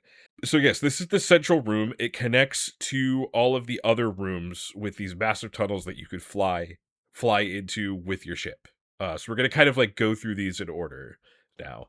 So the first room you're going to go into, room number 2, which is likely the room that you're going to come through to get to the central chamber. There, in the book, it's called a charmed life, and that's because it's the charm person power of the Beholder. So this room is a giant forest that essentially has like music coming from everywhere. And when your players go in here, no matter where they're at, like if they're on their ship or if they're walking through or whatever, you secretly roll spell saving throws for them. And anyone who fails becomes charmed. This is old school charm. Yeah, but well, so it says it drains their will, leaving them susceptible to anyone who cares to command them. So it doesn't like, it's not a thing you might immediately know, but as soon as the incarnation, who is called the Lord of the Dance, shows up, you'll do what he says, essentially. Yeah. Smitten. Yeah, you'll be smitten. It also says all of the NPC crew members become automatically charmed, so that's a good way for you to like show that there's something happening is through the NPCs. So yeah, it's just like a beautiful serene forest, and there's music coming from everywhere. And there are people in this room called the Inari, who are they're all, like all level 0, just normal humans, who are descendants of the people who made it. Descendants of slaves. Yeah, they're descendants of slaves that made the Hive, essentially. And they have all been charmed by the incarnation here, the Lord of Dance, and they basically just it says the charm has left the Inari simple-minded, scatterbrained, and useless. They babble endlessly about the trees and the music and what a nice day it is. When asked about the robes or the ever-present music, they say, the Lord of the Dance provides all. They don't know where to find him and can't remember what he looks like. So if your players like interact with these people, they're going to start talking about the Lord of the Dance, and your players are going to be like, what the hell is happening? Are we in the River Dance? Are we in the River Dance dungeon? It is basically the River Dance dungeon.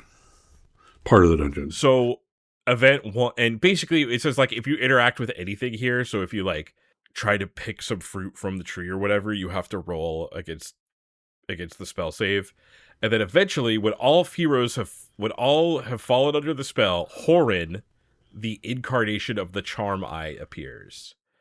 And he basically tells you to go. He wants ultimate cosmic power, so he wants you to take all the eyes from all the other rooms and bring them to him.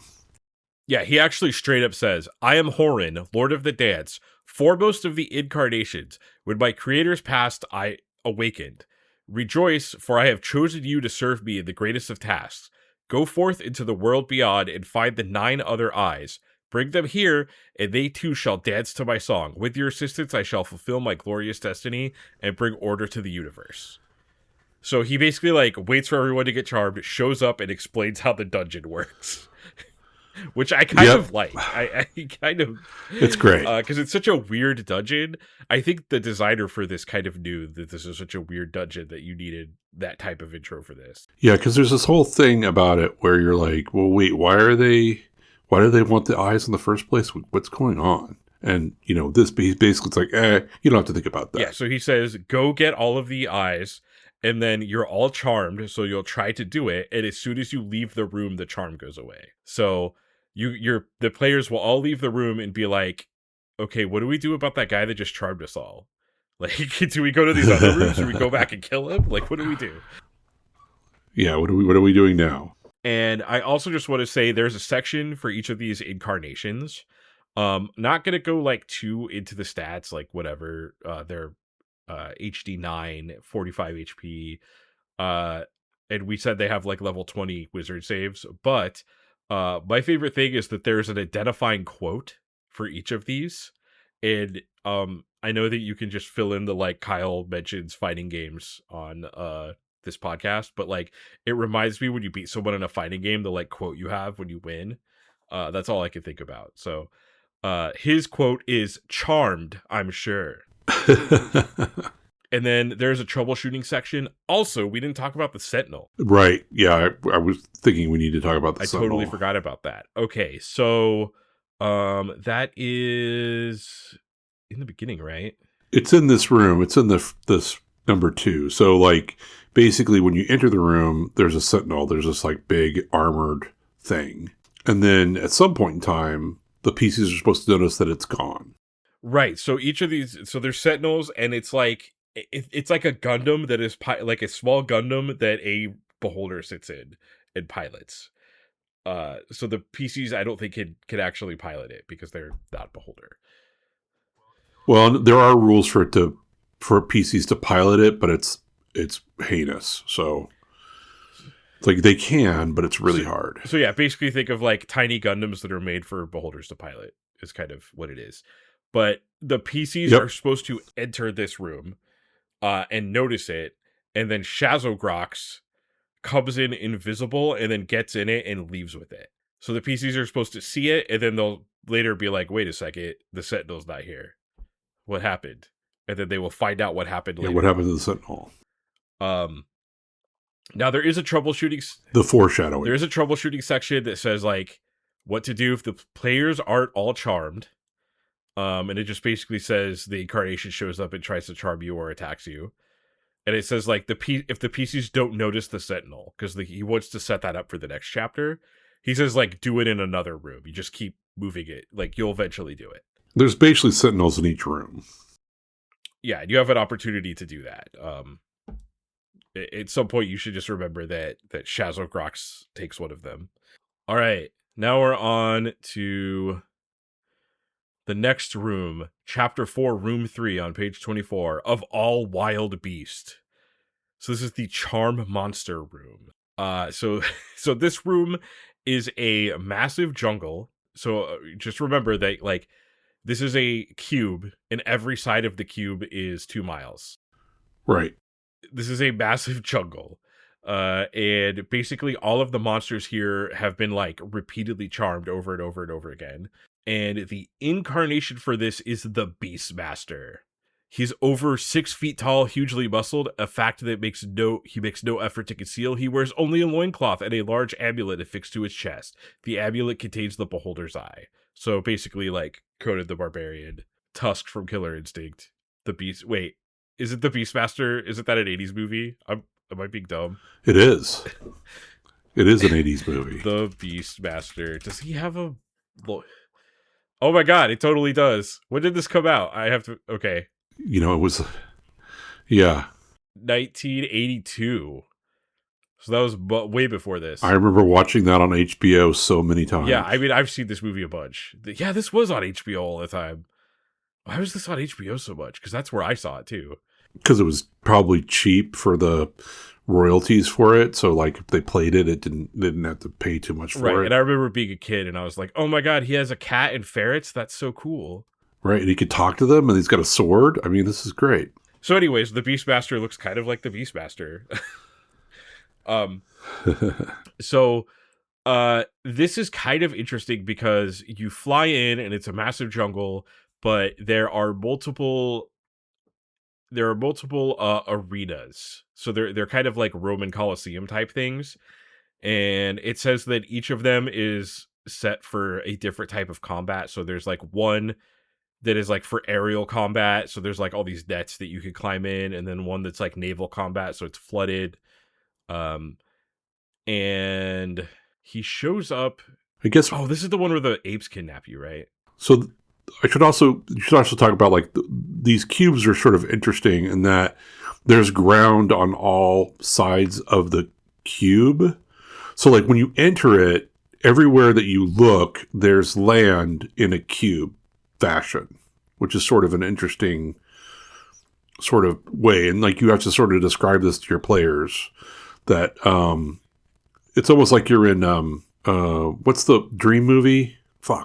The Christopher Nolan dream movie, Inception. It's like Inception. It's like a dream movie. That's like there's a lot of I know, like, but Christopher Nolan. So if you read the Spelljammer box set, it goes over this a lot more. It talks about like planes of gravity, because each ship, it'll be like, this is what the plane of gravity is like.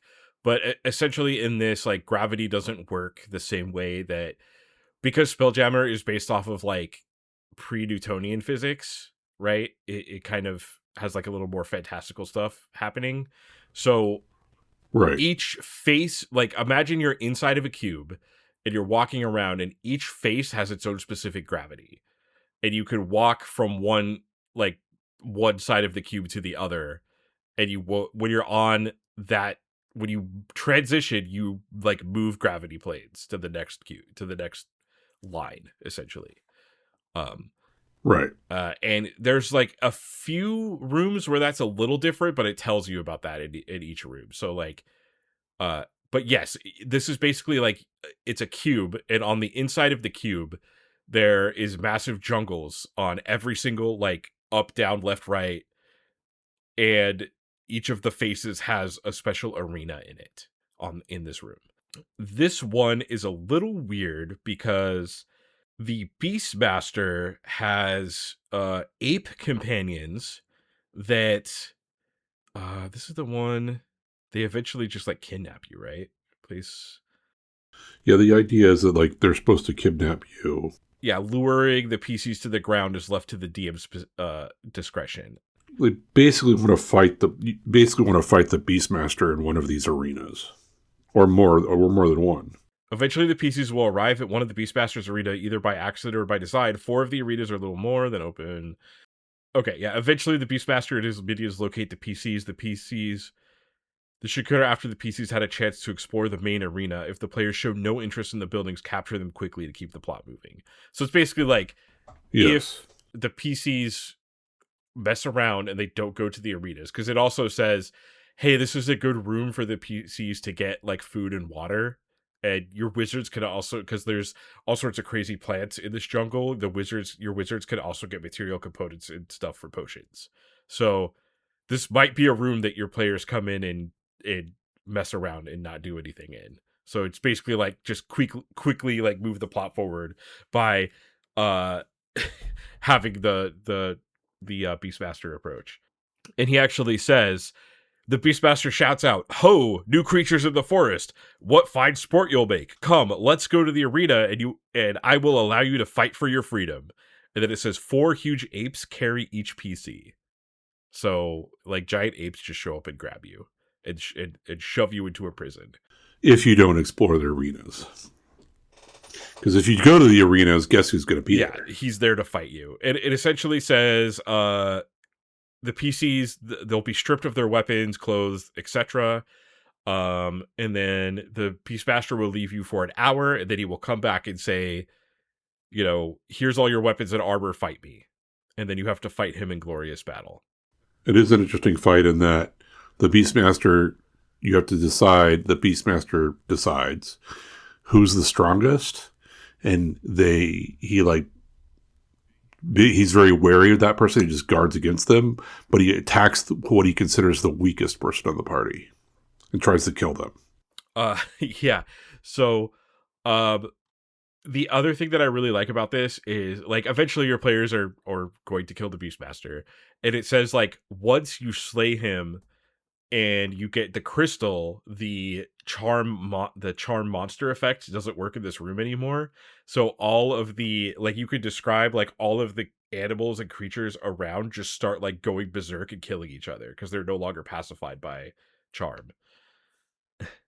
Which is, like, kind of cool. Like, you kill him, it's like, cool, you killed the boss. Now everything is, like... everything hates you. Yeah, everything is in its primal, like, survival mode. It is, like, trying to kill everything. And I just wonder, what is the Beastmaster's identifying quote? Here it is. "You'll make fine sport." Yes. Do you have anything else to say about this room? I think that's mostly it. Yeah, that's good. I'm good. Okay, this next room. Oh boy, this next room. Room 4, Pleasant Dreams. What power could that represent, Kyle? Maybe the sleep spell? So this room is interesting. So, the incarnation in here is named Zangzala. It is a creature that feasts on the dreams of others. And this whole thing was originally built as a storage room. Yeah, the air is heavy like perfume vapors waft in the constant balmy breeze. A comforting mist surrounds you. So basically, once you get on the floor, you'll find out that the entire floor is like a soft, springy substance. And if you stand still for any length of time, you will begin to slowly sink into the floor. And like the longer you remain stationary, you keep sinking faster and faster. And the more you sink, the more lethargic you become until essentially like you sink into the floor and fall asleep. And the idea is that Zangzala is pulling you into a dream so that he could feed off of your mind. This is sort of a weird encounter because it says anyone that falls through, you like take them aside and you do these 3 separate encounters for them. So essentially you have like 3 dreams in a row that you have to solve. And I can't think, have we had another module that's like, hey, take the players aside and do a thing one by one? I don't think we've ever had anything. No, this is pretty unique. Yeah, this is pretty new. Like, that's a pretty common thing you'll see on like I know they do it on Critical Role all the time, but I think this is like this first time on this podcast that we have run into that. Yeah, where it's in a module that says that this is how you have to do it. I mean, obviously we might be in a module where it makes sense because of what the players are doing, what the monsters are doing, that you take people aside to see whatever they do. But this specifically in the module says take them aside and then run them through this thing. Yeah, so there's 3 encounters that the characters go through, that sync through. It's called the carrot, the stick, and then the payoff. The carrot, it says a creature that you recognize as something that's most dear to them. So like it gives the example of a lover, sibling, deity, etc. It says, welcome, my love. Welcome to the dream world. All that you have ever desired will be granted to you here. Come with me and we will fulfill your greatest wish. The figure stretches its hand and beckons. So the player has to either take the outstretched hand or refuse. Probably they're going to refuse, because if they don't, and also, like, it's artificial, you were on a spaceship and now suddenly your loved one's there, that's weird. Yeah, that doesn't make any sense. Essentially, if you take the hand and you go with them, you fall into a deep coma and you basically cannot be recovered other than like magic or killing this incarnation. So that PC is gone. Right. So basically you would just be like, okay, that's the end of this encounter. Sorry. If the PC refuses, whoever they encountered screams at them in rage and bursts into flames.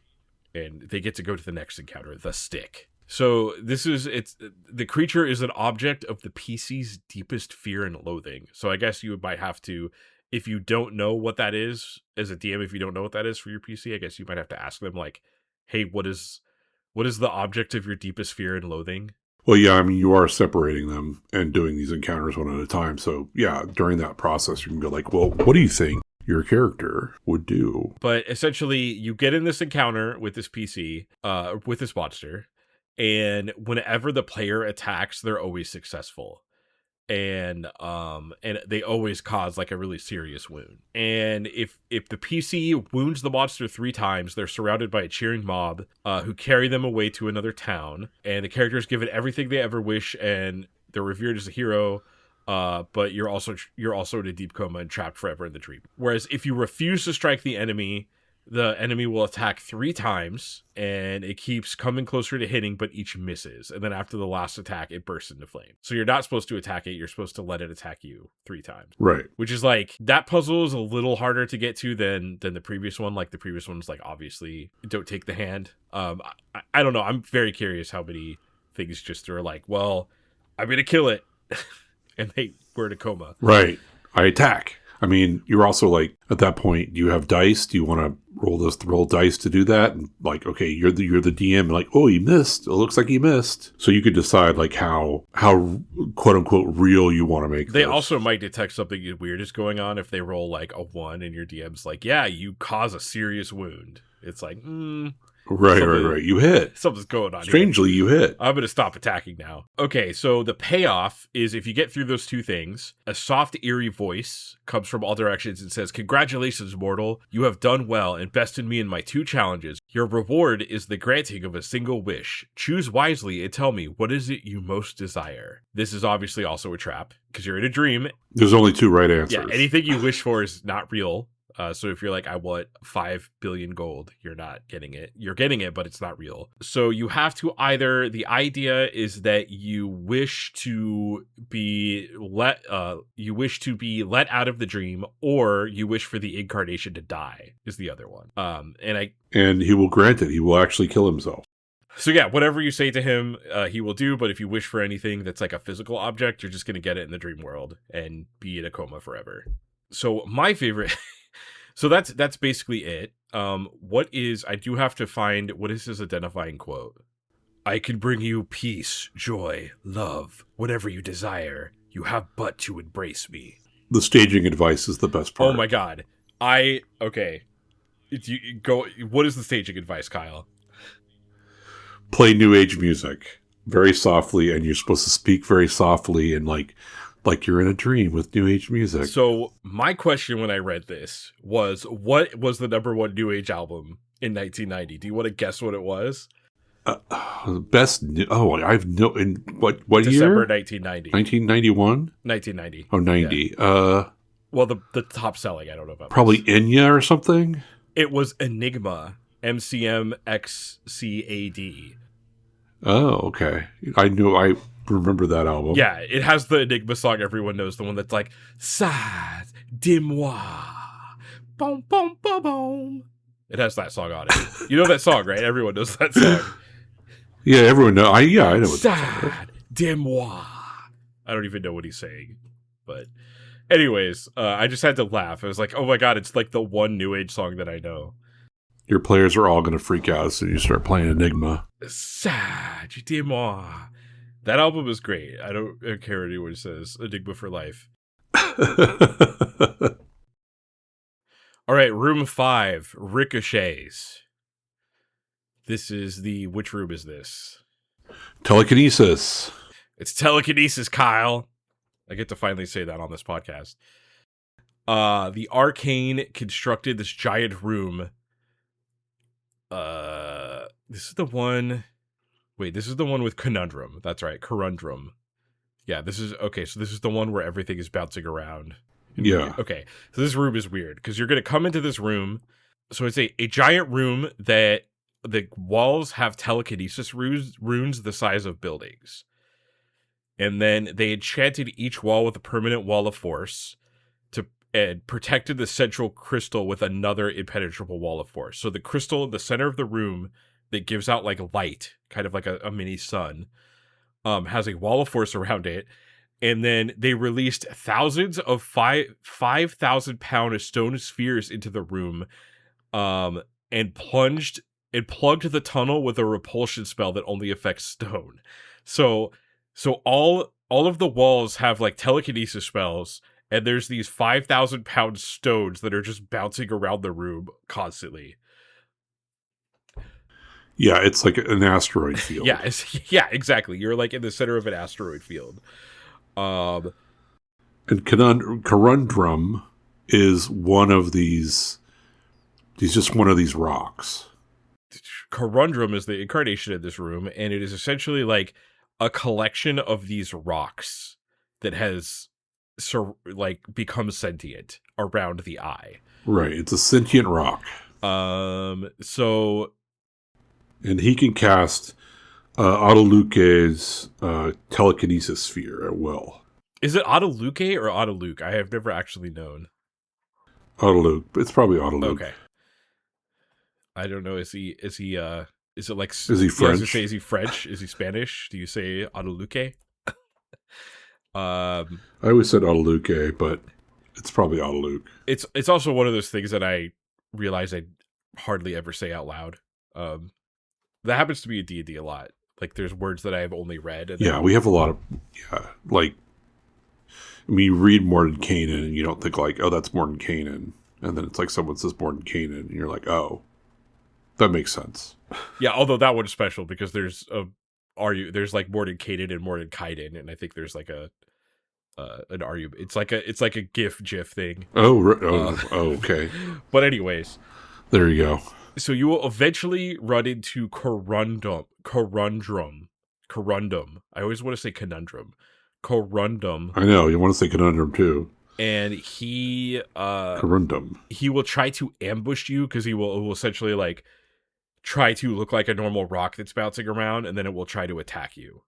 And you basically have to fight him. But he also, doesn't he like rip apart the ship or something? What is that? Where's that at?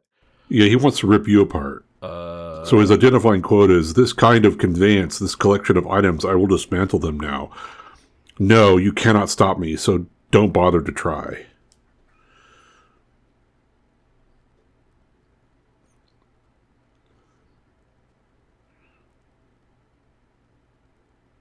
There's something about he starts like ripping their ship apart. Yeah, well, here it is. His appearance is he turns into all these different things. Yeah, so when you meet him, it says, the eye spends a round or two examining the PCs and their ship. Suddenly, the ship starts to vibrate. It's flying apart.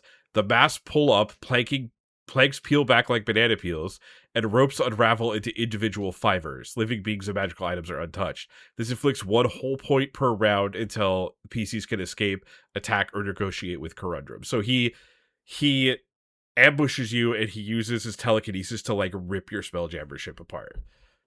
Which I guess that is when you read the identifying quote that you just read. Yes. He has no compassion or remorse, but enjoys having power over the PCs. So anyway, you get to fight him, you kill him. And you get the eye. You get the eye. Hopefully, it doesn't destroy your ship, but if it does, there's contingencies. Yeah, troubleshooting. So if he destroys your ship, you could reassemble the ship from a distance. Wait, he can reassemble the ship from a distance. It says, "Leave my domain and bother me no more." So I guess he'll just reassemble your ship. If he's dead, the PCs can salvage the helm and construct a ramshackle raft, or even attach the helm to a sphere and fly on that. So you could take your spelljamming helm and like attach it to something. It's like ramshackle, but it'll still work.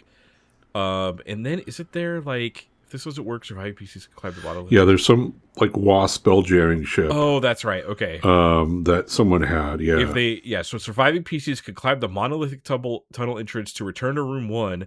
In their explorations, they stumble on a wreck of a small wasp spelljammer ship. This is the ship that crashed and stranded the Nixies, who are in room 9. So we'll get to them soon. But the Nixies, there's another group of people that showed up here. And it's basically like, just leaves as a contingency, like, hey, their ship is somewhere if you need another ship. Right, room number 6, the Grind Canyon, on page 30. This is a interesting room. This is the flesh to stone power that beholders have. Yeah. This one, I think you should just required to do. You should just make sure they do this one because it's so weird and interesting, and yeah. So this room is filled with stoning creatures. So creatures like basilisks and like cockatrice and Medusa and stuff like that that like turn things into stone. But this room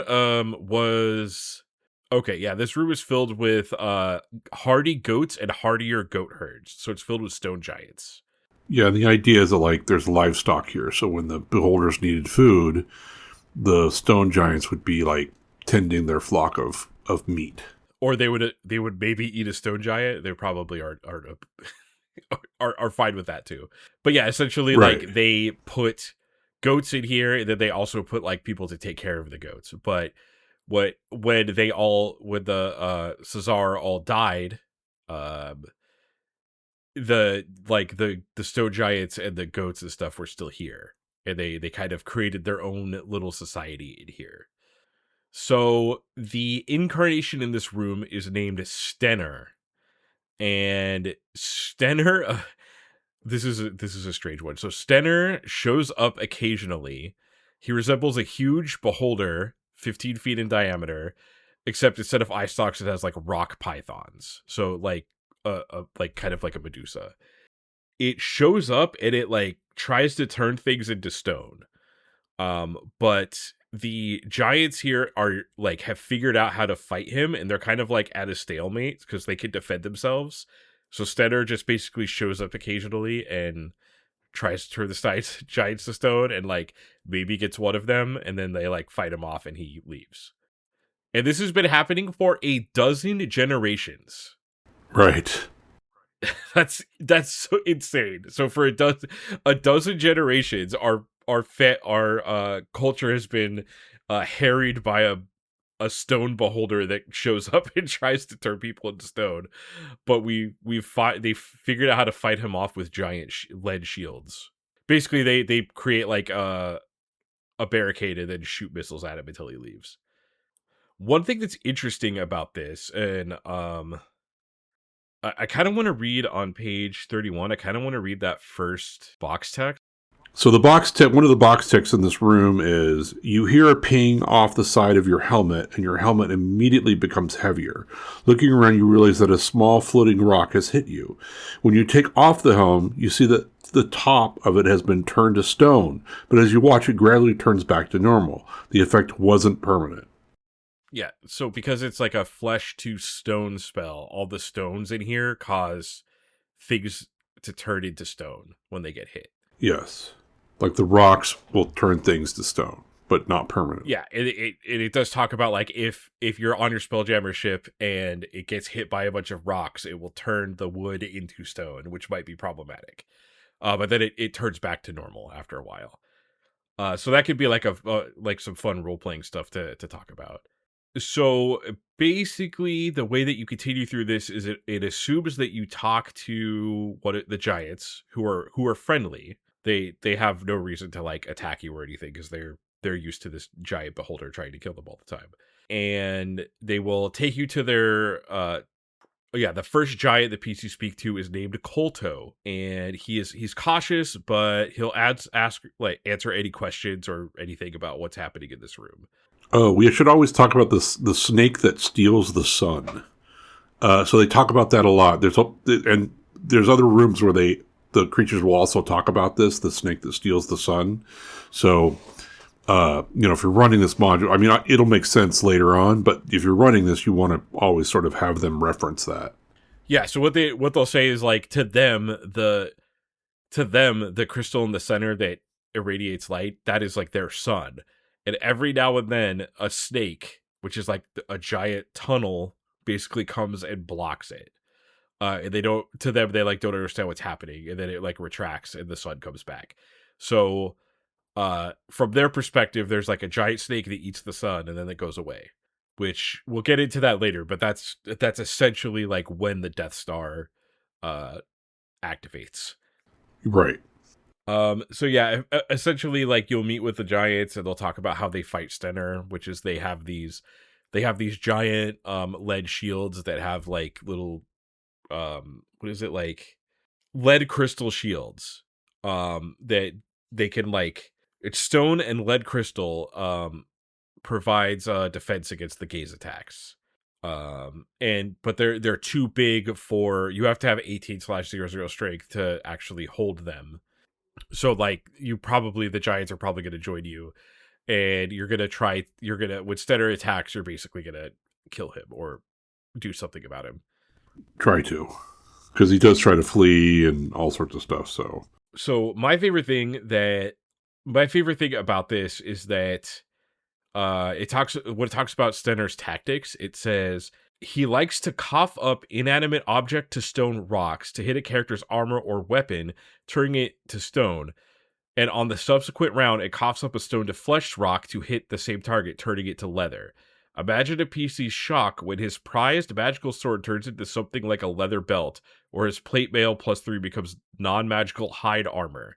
This is a handy way to get rid of excess magical treasure accumulated by characters. Magic treasure accumulated by the characters. Yeah. I love it. So pull out the old rust monster if your characters have too much. But yeah, Stenner will try to flee if he's below 20 HP, but it basically you should have no problem catching up to him with your Spelljammer ship. Oh yeah, when he's dead, his central eye cracks and falls out of its body cavity. Nothing disastrous happens upon its death. In fact, its many victims, it's petrified over the centuries to revert to normal. So that's like, that made me think of like, I don't know, it'd be like a really cool D&D quest to have a druid be like, yeah, can you go kill this thing that's stoning everything? And then you do, and it's like, oh no, now the ecology is all messed up because everything is, the population. It all came back. Yeah, the wolf population quadrupled or something. I don't know. Anyway, so yeah, that's basically that one. Kind of at least like I like the role-playing opportunity of talking to the giants and the weird experience that they have had for 12 generations of being harried by a giant beholder.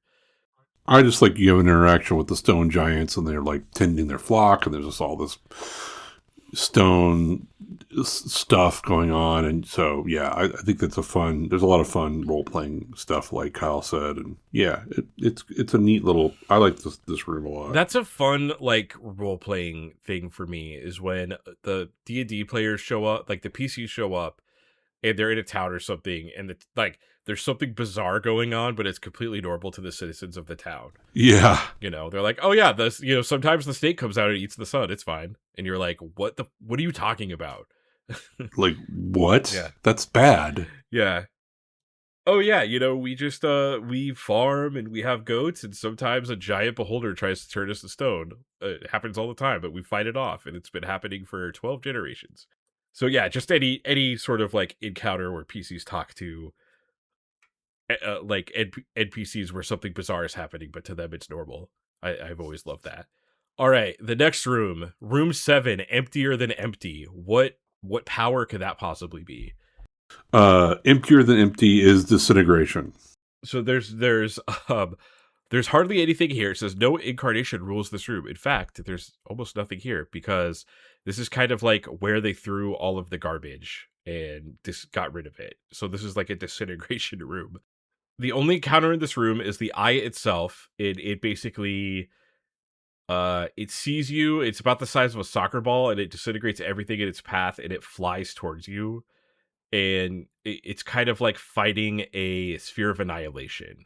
But basically, yeah, it's not like a sentient thing like the incarnation. So it doesn't have any intelligence. You just fight it, and once you kill it, like you get that eye. Right. It's just there to like destroy stuff. So it sees you and says like, okay, well, I'll destroy this. Okay. So that's like the most simple room. It's basically just nothing.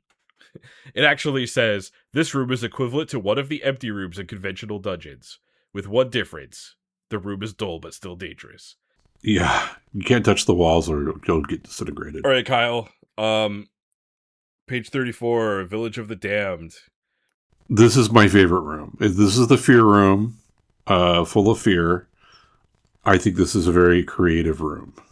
So, the first thing in this room is that the Arcane has created these pools of things called hollow mire, which is mud-like substance that that the incarnation in this room can form into any shape that it pleases. So there's like this primordial goo that could be made into anything. But because of the way that we've talked about how like the magic works in here, the eye, because it's the fear eye, needs to experience the fear of something to survive. That's like how it powers itself. Right.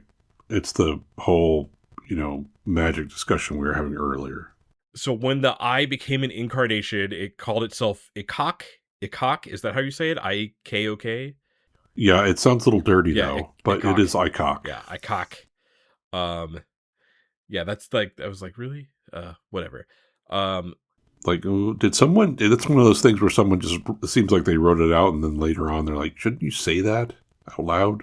I cannot count how many times I have made an NPC in one of my games, and I like come up with a cool, like a thing that I think is a cool fantasy name, and then I say it out loud, and it's like, oh my god, no, it can't be that, because it's, my players are garbage.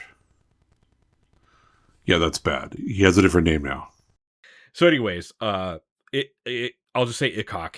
So he created, from that goo, he created like a bunch of human-like creatures, and then they built their own community. But it's because they're made from goo, they're like not very smart. They're like they're kind of like intelligence 3 or 4. And the book calls them reps. So they're capable. It says they're capable of free and independent thought. However, they aren't very smart, and their reactions are mostly instinctual.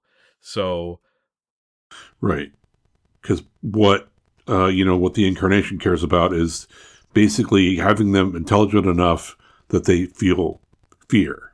Okay, I just need to read that. Okay, so it describes the reps. So they are humanoid in shape, resembling men and women of all ages, with lumpy gray skin, smelling of rotten fish. A rep is hairless and featureless, except for a wide, toothless slash that nearly divides its head in half, and 2 small indentations that serve as eyes. I cannot not see the Canadians from South Park when it says that.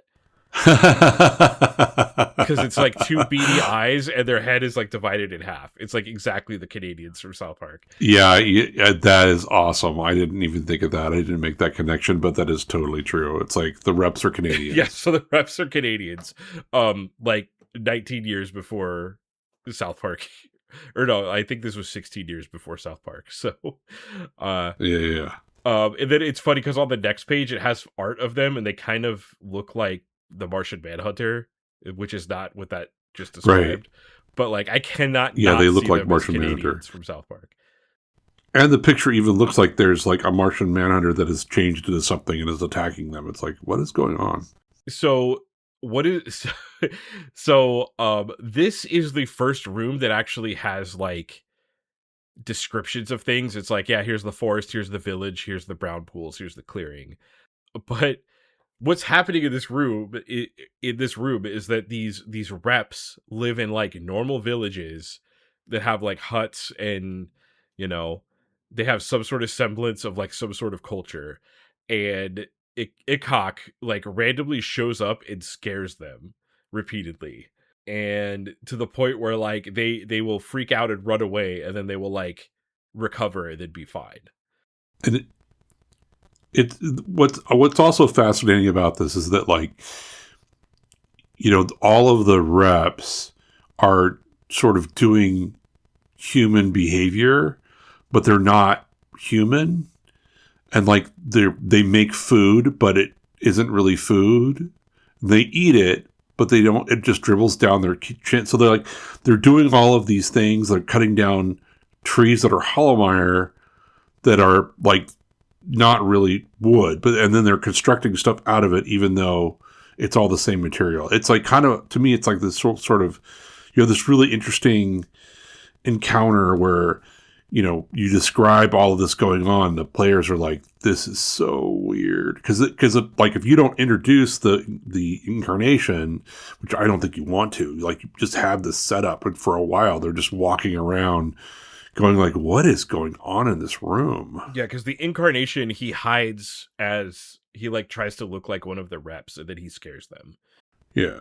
So then he'll like become a monster, you know, and terrify them. My favorite part about this is that there's no way for the PCs to encounter the reps without scaring them. So it says, like, if the PCs fly their ship over the village, the reps panic, running in every direction while shrieking at the top of their lungs, diving into random buildings to hide. Yeah. And then if the PCs explore on foot, the reps react to them by shrieking, running, and hiding. So no matter what, they're just like gonna have this pre-programmed response of fear.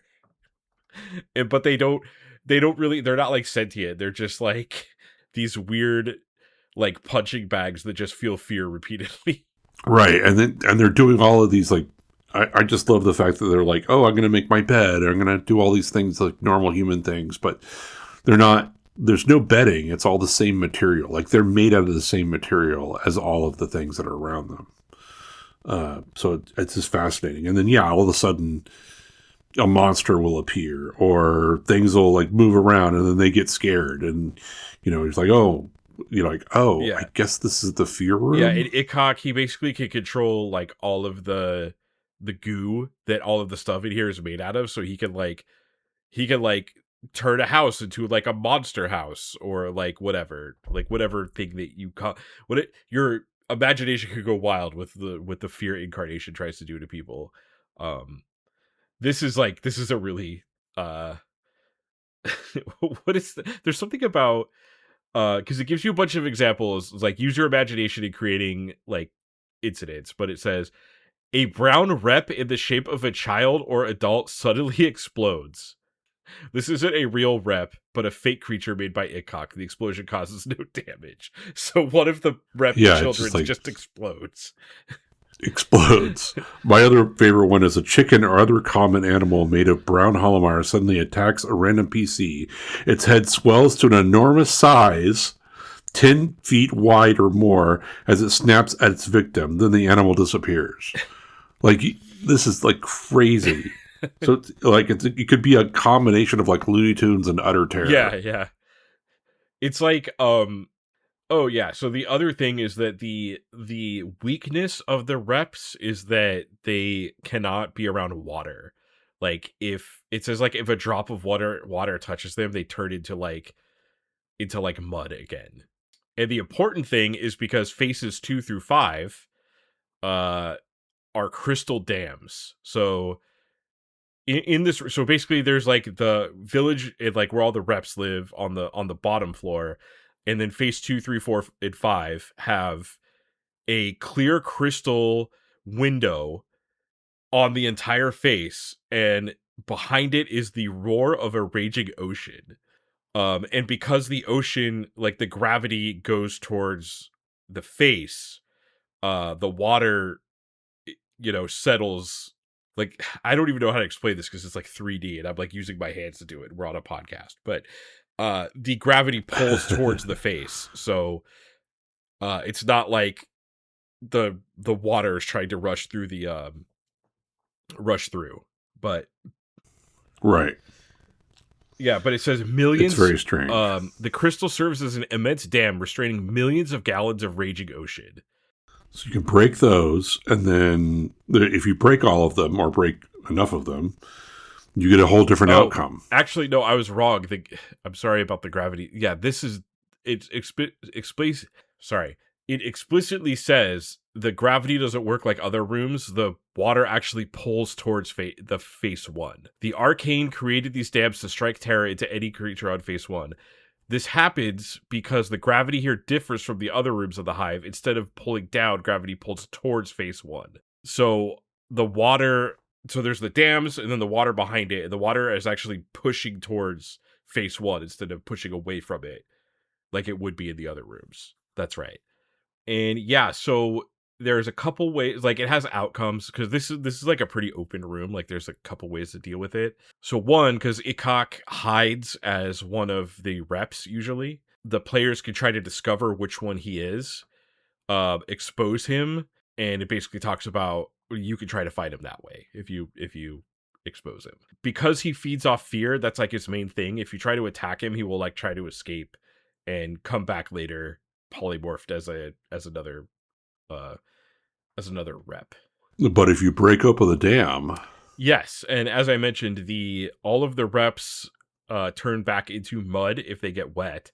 So if you break open one of the crystal rooms, it will flush out Ikok and destroy all the reps. And because it says explicitly he has to feed off fear once an hour, he will start losing all of his power. Oh yeah. If the players do that, it says the panicky Ikok flies to the nearest broken dam, immediately forms Hollowmire into dozens of tentacles hundreds of feet long. Each tentacle has a paddle on the end. He orders the tentacles to hold the ripped open dam together and scoop the water back inside. It is totally futile. Like, this is the type of like crazy D&D that I love. This is like, what is happening? Yeah, it's great. Yeah, I know it's like, I mean, we know because we read the room, but like trying to get the players to like figure out what's going on here is going to be great. Yeah, like there's these weird Canadians from South Park that scream all the time and run, and but yeah, basically that's how you deal with that room. But that's like I don't know. This might be so anyways, so that's probably, yeah, this is one of the better rooms for sure. Like this is the type of room I might insert in like another dungeon if I ever find an excuse, because it's just so fun. Yeah, it's so wacky and fun, and your PCs are going to be like, what is going on? Room 9, the shell game. This is the slow power of the Queen's Eye. All right, back to room 9, shell game. So this is the slow power. The incarnation is named Grol Goroch? Is that how you would say that? Grol Goroch? Gohura? Anyways, just Maybe like a casual, Gogora? just a giant slug that's 150 feet long and nearly 40 feet thick. Yeah. It's a big slug. This incarnation is a giant slug that lives, this is also a weird room. He's a giant slug that lives in an immense spiral-shaped seashell that drifts aimlessly beneath the surface of the faces of this room. So he is so like inactive that he basically like almost doesn't exist. This also, so about 300 years ago, the band of Nixies that we just talked about, they arrived in this room and they all became, I don't know, like enslaved, or he like turns them into his grand. He turned them into slugs. Yeah, he did. He stole their life force and turned them into slugs. He basically wants to like get rid of intelligent subjects. And it talks about there's like ocean in here, and there's like a bunch of islands, but the islands are actually the transformed Nixies, right? That are kind of like slug-like creatures that are in a stasis. And it says like if you land on one of the islands, it starts talking to you telepathically. And it just says help. It says help us. They don't want to be slugs. It says help us open black shell over and over again. And essentially like the players will like look for this giant black shell. It says it will, like, if they have no option to go underwater, like, that's just not a thing your PCs can do. It says 30 minutes after entering the room, the water on phase 6 surges and an immense seashell suddenly crashes through it. And in the center of the seashell is the giant slug creature. And it does talk about, like, as you're going through the shell, you need to roll random encounters, right? Yeah. Yeah, there's like giant leeches, constrictor snakes, crabs, crayfish, pike, and eels. Yeah, as the PCs explore the shell, roll 1d6 every turn. If the roll is 1 or 2, consult the following table. He does have does have a identifying quote, but it's none. Talking is too much work. I do love the idea of a giant sloth creature that is just like the concept of just the slow sloth, just like nothing. I do love that. Yeah, and all he has, like, his attack is just mostly spitting poison out and a poison cloud. Yes. So when you deal with him, you get the eye and all of the Nixies, so all of the island, all the small islands, which there were 80 of them, by the way, so it wasn't just a few Nixies, it was quite a bit of them, become Nixies again. They return to their original forms, and they receive all their memories and hit points and everything. So I guess you have you have 80 allies because you just saved them. Which is great. You might need them. They will relate what happened to them. You know, they came to this room, and then they were turned into slugs. And they give you a hint about room number 11. They say, there are pods shaped like bells at the entrance. Rub the syrup on your bodies or the undead will kill you. Which is like some pretty good foreshadowing, I guess. It's like oil. It's also like, wait, we're rubbing syrup? Yeah. What? And I guess if the players have read enough D&D, they can probably figure out what the undead room is. All right. So that's like pretty straightforward. You essentially will go to one of the islands. You'll hear the help us black shell thing. And then you will either find the shell or the shell will show up. You'll go through it and kill the giant slug creature, which, like, you know, could be a pretty fun fight when they go in there and fight a giant slug. Right. All right. Room number 10, the Gnarled Bad Caverns, which is the cause serious wounds power. Now, obviously, that is a reference to the Carlsbad Cavern, right? Am I crazy? Right. Okay. Yeah, Carlsbad Cavern. Yeah, because that's in the Southwest, and I think the author went to school in Texas, right? Was that? Oh, yeah, right. Yeah, so the author has some Southwest exposure. The Gnarled Bad Cavern. So this is kind of a weird one. So this chamber is filled with incalculable tons of sharp-edged obsidian stone. And you have to fly through this in order to get to the center, which has a Valcor, the incarnation. Yeah. And basically you just fly through this. There's an event. There's 1 and 2. So there's it scrapes up your ship. And there's piercers that will scrape up your ship. Yeah, there's piercers, and there's also, isn't there, like, if you touch the side, it does a ton of damage? Where is it? Yes. Yeah. At another bend, the PC who is standing nearest to a rail receives 2d8 plus 1 wound on the side nearest to the wall. They didn't see it coming. So you don't even roll a hit, it just happens. So yeah, if you touch any of these, it just, like, basically wounds you, like, cause serious wounds. Then, unfortunately, one of the events says a random NPC screams and falls over the rail. He hits the wall, is cut to ribbons, and dies before he slides to a halt at the bottom of the tunnel. Which is like lovely. Yeah, very morbid. One thing that is very weird about this, at the end of this paragraph, these 3 events are filler encounters. The more dangerous moments are still ahead, but the DM can repeat any of these events if the adventure begins to drag, both now and during the upcoming stretches of the progress. So, like, if it's dragging, put in more filler? Am I reading that right? Yeah, that one I do not understand myself. I guess it's just saying, like, if your players are getting bored, shred up an NPC, which is always a good tip for DMs. Right. Just, if your players are getting bored, just find a random NPC and shred them up. And then event number 2, you are attacked by obsidian-colored piercers. And then eventually you meet Valcor, who... he says something to you, right? Like, in this, who's in the never-ending story. I was, by the way, I was terrified of Falcor when I was a kid. I bet. My sister... I was not. I was old enough. My sister used to love that movie, and she would watch it, and I would, like, run out of the room when Falcor was on the screen. I was, like, so terrified of him. He's so weird. Oh, my God. And long and scary. That's so funny. I don't like how long he is. It's weird. He's too long, God damn it. I don't like things that are too long. They're scary. He's too horse-like, I guess. I don't know. Anyways. So it says, oh yeah, greetings, doomed champions. I congratulate you. Few mortals ever last long enough to see me. I imagine the ship helped you, but now prepare for slow and painful death. And he appears as he's like a giant statue, right? A golem equivalent of a little boy. No, wait. Appearance as described above. Yeah, he says a statue.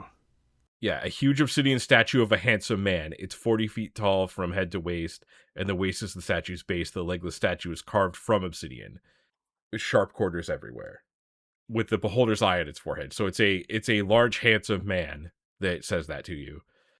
And his identifying quote is, "You should feel honored, live, and you are but mortals. Die at my hands, and you are art." Okay, that's pretty good. He's an artiste. And then the troubleshooting, it just kind of tells you, like... Yeah, they can't escape. If they do, the tunnels are different when they come back. And if they fall against a wall, bad things will happen. It's basically, you need to kill Valcor. Room number 11, Dead Air. Page 42, this is the Death Ray power. So, here's an interesting thing that it talks about, that it just kind of, like... glances over, and I thought was interesting. As part of the funeral customs, the beholders smooth a special blood-red salve over the bodies of their deceased comrades. The salve hardens into a tough, leathery shell that supposedly keeps the dead beholder's spirit contained and protected. These beholders have no concept of an afterlife. Instead, they believe their spirits remain asleep in their bodies, dreaming pleasant lives for all eternity. Pleasant dreams for all eternity. So, like, it just casually is like, yeah, here's, like, the ultimate reality belief of beholders. Beholders, yeah. Which is, like, kind of cool. That's what's also sort of, yeah, it's one of the sort of interesting parts about this, that, like, we learn about beholder society. And also apparently their death customs. So this whole module, you know, what is kind of cool because you learn more about like beholders and beholder culture, and you know, there's nations of beholders. You know, it's like, oh geez. So I just, you know, I was like, oh, that's kind of interesting. So they don't really have a concept of an afterlife. They think they just like dream forever. Yeah. So the incarnation here is named Zu, XUU. And he has two forms. One of them is like a wraith, and the other is a thin, shapeless blue vapor that is 2.5 miles in diameter. It's either wraith form or a 2.5 mile diameter mist. Notably, his power in his wraith form, he has a chilling touch. Any victim he completely envelops for one full round must succeed in a saving throw versus death or die. So I looked at the player's handbook. Fun. I looked at level 6 characters, which I think is the bottom half. It's like level 6 to... Yeah, this is a level 6 to 8 adventure. So I was just curious, like, what is the percentage of each character dying? So priests have a 60% chance of passing, because priests, like, generally have good saves. Rogues have a 45% chance of passing. Warriors have a 50% chance of passing, and wizards have a 40% chance of passing. So it's like a coin flip for most things at this level. Yeah, that's pretty brutal, actually. He can only envelop one victim at a time. So there's that. I guess he can only do it. Thank God. Yeah.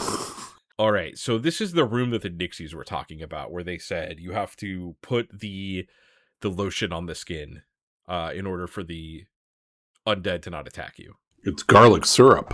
So when you enter the room, so before we get to the garlic syrup, when you enter the room, this is a really bizarre room. So the wall you entered is a bleak landscape of gray ash and hundreds, maybe thousands of corpses arranged into huge runic symbols. Some of the corpses are active, stumbling aimlessly across the landscape. So like one of the walls, there's just like hundreds or thousands of zombies walking around. Yeah, and also there's a soft, pleading voice that says, "Come to the light.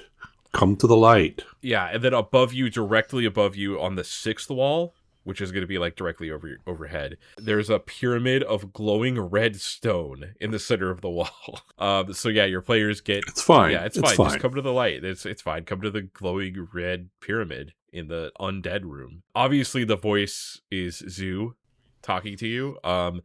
And his main motivation is he wants to find a replacement for the zombies because they do manual labor where they like put that red like waxy stuff that the Beholder's corpses were in. They like fix that, but they don't do it well enough. So he wants like replacements for the zombies because they're too dumb. So he wants to like recruit you essentially to be his I guess laborer. So yeah, you want to put this garlic syrup on, because if you don't, then you're just going to get attacked by undead all the time. Surrounding the entryway are tangles of leathery black vines about 10 feet thick. Bell-shaped white pods 5 feet long grow thickly from the vines. The pods and vines smell like garlic. So it says the Beholders like fended off the undead with this by covering themselves to prevent the undead from like messing with any sort of funeral rites that they had.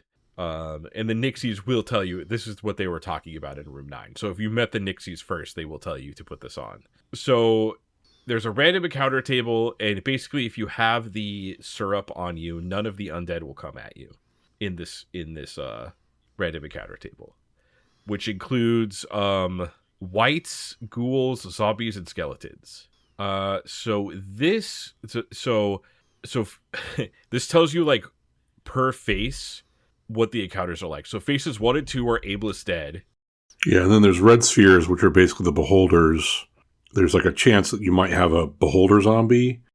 Basically, they're in this red stuff, but the red, like, it's cracking. So the red, whatever you want to call this, like carapace or whatever that they put them in, some of them are cracking, and they might crack enough that the actual Beholder comes back and starts attacking things.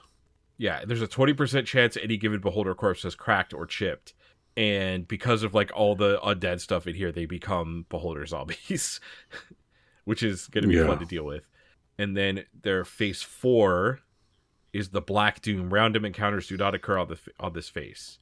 And phase 5, no random encounters. Yeah, and then phase... this struck me as a bit random when I was reading this. So on phase 5, there's a muck pool. It's a pool of thick muck resembling gray mud fills the entire wall. And it actually conceals a patchwork of small conduits leading to another plane of existence. As a PC makes his way through the muck, he has a 25% chance of stepping into a conduit, thus begins to sink like quicksand. And then it just has all these rules where you're sinking, and you could like other PCs can try to pull you out, but basically like if you're not rescued before you sink, you are never seen again. Which is like a little random, I guess. Brutal. Little brutal. It's interesting because this is the first room where it talks about other planes of existence. Because in Spelljammer, like other planes of existence, you go there with your ship, right? Like, does this kind of mess with the theming of Spelljammer a little bit? That there's like a quicksand into another plane of existence. I'm curious if other Spelljammer modules do that, because to me, like, getting to another plane of existence in Spelljammer, you need to like get on your spelljamming ship and fight Beholders and whatever. Go there in space. Yeah. But the important thing is face number 6 with the red pyramid. Here is when you go there, Zoo will arrive. Yeah, he says, "You have come to the light. You have been chosen for a great honor." He explains the PCs will spend eternity under his command. You could begin by repairing these, and he tells you to repair the things. Basically, it also says if you resist, he tries to kill you. So the troubleshooting here says this. It does say like it's an extremely dangerous room, and the PCs might just like be dying left and right. So it's like use fewer random encounters, and you can make the red solve heal people as well if it's used that way. Yeah, because kind of you might need some help in this room, especially with like Zoo can just automatically kill you. You have one face that just kills you, like, and there's tons of there's zombies, skeletons, ghouls, wights, and a voice. I can't remember if wights have Oh yeah, they have energy drain, so that's always Second fun. first edition energy drain. We love that. Yeah. I will say the the zombies have energy drain. Jesus, what the hell? The zombies have energy drain too. Oh, nice.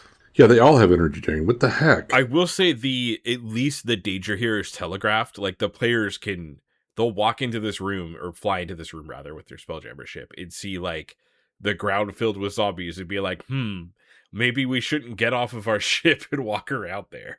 So right. at least like if the danger is telegraphed, I don't feel nearly as bad about it. But yeah, I mean, he is flipping coins to kill most characters at this level because it was what the priest was like 60% to pass, and I think the wizard was 40% to pass. So kind of close to coin flips. So I mean, it's not, you could miss a couple coin flips in a row and the beholder dies. So but anyways, yeah, it's all telegraphed, and this is certainly like a very strange room. All right, room number 12, the last room that we have. Ritual gone wrong. So this is a ceremonial chamber that holds the queen's central eye with its anti-magic. Or to be precise, it's a minor globe power. Okay, so this room has the anti-magic in it, and it's the room, I believe, let me pull up the map really quick, because this is the room that's on the very top, right, of the picture. Yeah, I believe so. It's the dome at the very top. Okay, so the room is an arrangement of circles, basically like the arcane along with the beholders and their disintegration ray like carved out all of this stuff. So there's 10,000 circles in this that are supposed to be like one for each member of the Salzar nation, of the beholder nation.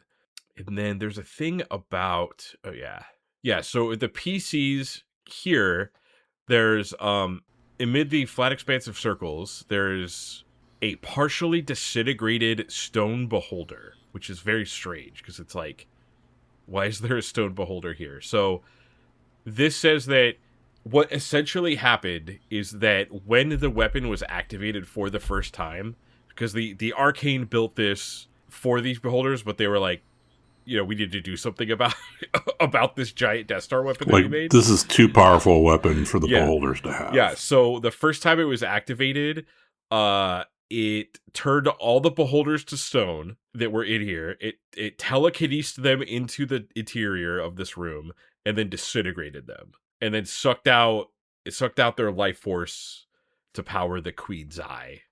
So, yeah, essentially like turned all the beholders to stone, sucked them in this room, and then disintegrated them and absorbed them. Because really what it needs to do in order to power everything is it needs like living souls or, life. So...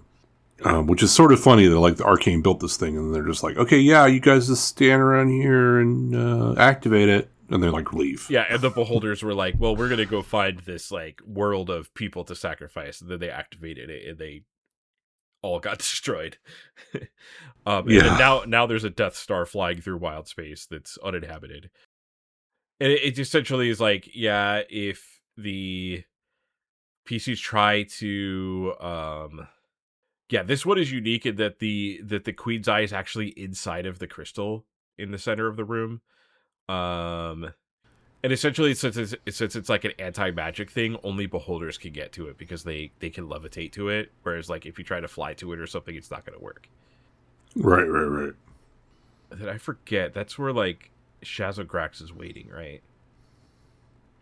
Yeah, so this is sort of like, it says in the troubleshooting section, assume that John Tobart Shazogrox has already made his way inside. He is waiting for them already in the Sentinel suit and armed with the Queen's Eye relic. So, like, they come through this room, they see all this stuff, and then they got to figure out how to get to the Queen's Eye. And then the Queen's Eye relic he already has. And we'll talk about that in the next chapter. Because we've gone through all these rooms, and now it's like, oh, so maybe you don't want to do all these. Yeah, so now... basically the next chapter after this is going to be, it like describes the rooms, and the next chapter is like, here's events that are happening, here's like the timeline of what happens while the players are searching the rooms, and then it kind of like has a chapter after that. So there's 2 more chapters after this. All right, Kyle, chapter 5, the Behemoth Awakens. So this module is written in a kind of new and interesting way. The previous chapter that we just read is the dungeon, the actual physical thing. And this chapter is essentially like what happens, like what specifically Shazogrox is doing while you're in this dungeon. Yeah, I mean, the thing that is interesting about it is that these two things are going on simultaneously. So your PCs, the party, will be exploring the dungeon, and then Shazogrox, or whatever his name is going to be getting ready to start the Ravager to go and slaughter all of his enemies and also the PC's homeworld. Yes. So while you're going through the dungeon, Shazogrox is essentially like turning on the Ravager, and his goal is that he hates the other beholders so much that he wants to activate the Ravager to go destroy all of them and then go after your homeworld. So the way that this is set up is that it gives you a timeline. It essentially says this is kind of like what's happening in the background, and then it gives you multiple events. One thing we did talk about this before when we got to the rooms, but it says like it basically has a little space that talks about pacing, and this is the thing we were saying was like, hey, it might have been useful to have this before the dungeons, but it basically says like decide to regulate the story's pace. You should decide how much of the Hive the PCs are going to investigate, and if they're going to see all of it or just like a few rooms. And the other thing too is you can read all of those rooms that we just went through, and you can decide which encounters you want to do, but also at the end of the event, the Ravager is more powerful depending on what eye stalks it has. So depending on which one you want the PCs to face, you can sort of like let those rooms stay. They don't go into that room. So then the power of the Ravager has that ability. Like, they give the example, I think, of like telekinesis and, flesh to stone. So like, okay, you want those. So they don't do those encounters in those rooms because you want the Ravager at the end to have those. Because if you destroy the incarnations, the Ravager doesn't have those powers. Right. And you get kind of a hint on this in the previous room when you discover that beholder that was petrified and disintegrated. So essentially like what the weapon does is it petrifies the beholders, and then it uses telekinesis to pull them in, and then it uses flesh to stone to turn them into stone, and then it uses disintegration to disintegrate them. Like that's kind of what this weapon is doing. So if you like, for instance, if you got rid of the disintegration eye room, like you dealt with that room, it's going to do all of those steps, but it's not going to disintegrate them at the end because there's no disintegration eye. Right. Or like if you get the telekinesis eye, then it can turn everything, it can like petrify everything, but it can't pull them in. So you have to like plan accordingly, depending on what your players do. And it actually does give you some advice here. He says the DM might want to run a particular room's mini scenario, but finds the PCs don't appear inclined to head down that room's tunnel until late in the story. In this case, plan the listed room's description and replace it with another room. The players will never know the difference. Yeah, that's what I was saying. Like, you can kind of decide which rooms you do and don't do, and which powers you want the Rever to have and not have based upon all that. So, Sly Flourish, he calls this the Quantum Ogre. So the idea is like, I'm planning for a session, and you guys are in a town. You're in like whatever, and you could go north or south. And I plan like, okay, well, if they go north, they're going to fight an ogre.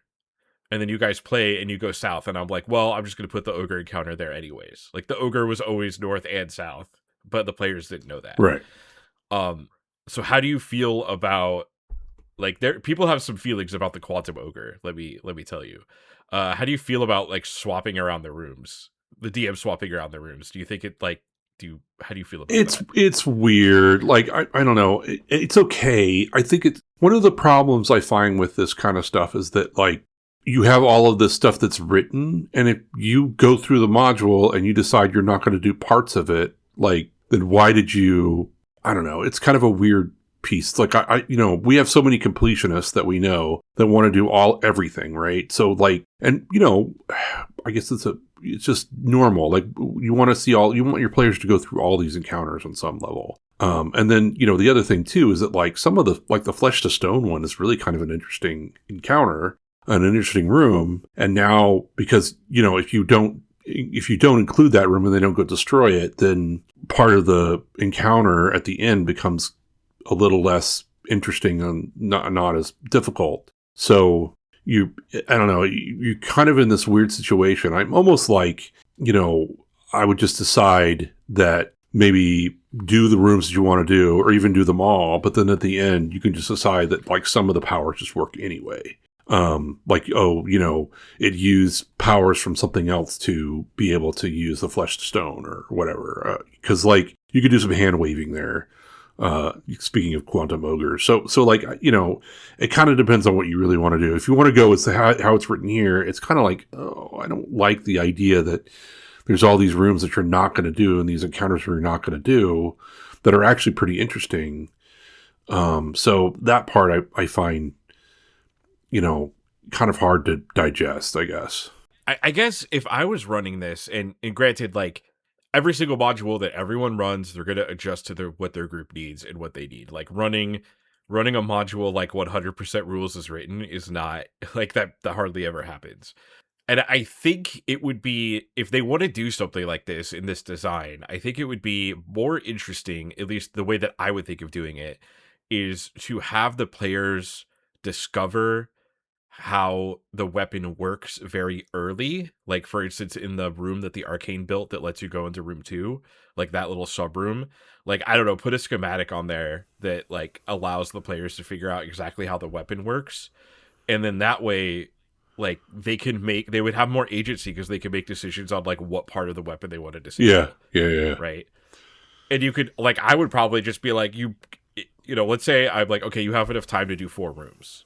I think that would give the players, like, it would feel like, even though I guess it would feel like there's more agency because the players, like, in this, they don't really discover how the weapon works until the very end. Right. So it's kind of like random what happens. Only the DM knows what's going to happen. So I just like the design of, like, if the players knew what what the weapon does. Yeah, giving players agency is always a wise idea. So, I mean, that, because they just feel like they're going to be more invested in the adventure itself. So, all right. And the other thing is we now have gaming technology from Powered by the Apocalypse, like the gaming clocks, where you come up with, like, a schematic of a clock, like, that, is like, hey, on the first tick, I don't know, like, Magneto breaks out of jail, and then you go all the way to the end, and the very end is like Magneto destroys the world or whatever.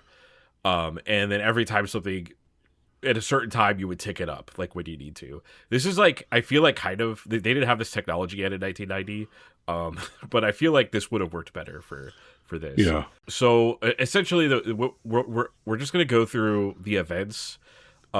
This is gonna work differently for every single group that plays it, and some people might not even, like, do half of these. But event number 1 is Ominous Rumbling. And this is when it's basically things are just shaking. It's really just to give them, like, hey, what's going on? And the PCs have to make a dexterity check. Yeah, and then this might not even matter because if they're in their Spelljammer ship, they're not on the ground. But, it's like, oh, something's going on here beyond just these rooms. So event number 2 is the First Dreadful Sign. Yeah, so a mile-long, half-mile-wide, 100-foot thickness of solid rock floats ponderously upwards as it passes between you and the crystal light source. Its shadow casts darkness around you. So the mural slabs that were on the wall, it is currently, like, rising above you, right? And then it becomes... Yeah, it's all forming... The Ravager is basically a huge beholder. So, like, the Hive is just like a big... almost like it's like a big asteroid. It's sort of like, I assume it's sort of like an ellipsis in the way. And then, or a spheroid ellipsis, whatever that's called. And then now it's going to turn into something round. So, like, everything's moving around. And obviously, like, the PCs should be very concerned because either if they're not in a room or they're in a room, they're going to see all this different stuff happening. So, and obviously, like, you have to, there's a bunch of checks. So the PCs are having to make checks, which is sort of the idea that, like, oh, things are getting worse here. There's something else going on. You're having us make all these checks that don't have to do with, like, I'm being attacked by a monster or something. So yeah, this is the event where the Ravager is starting to form into like a giant beholder. Yeah, they're forming a gigantic globe. Right. And then event number 3 is eye stalks.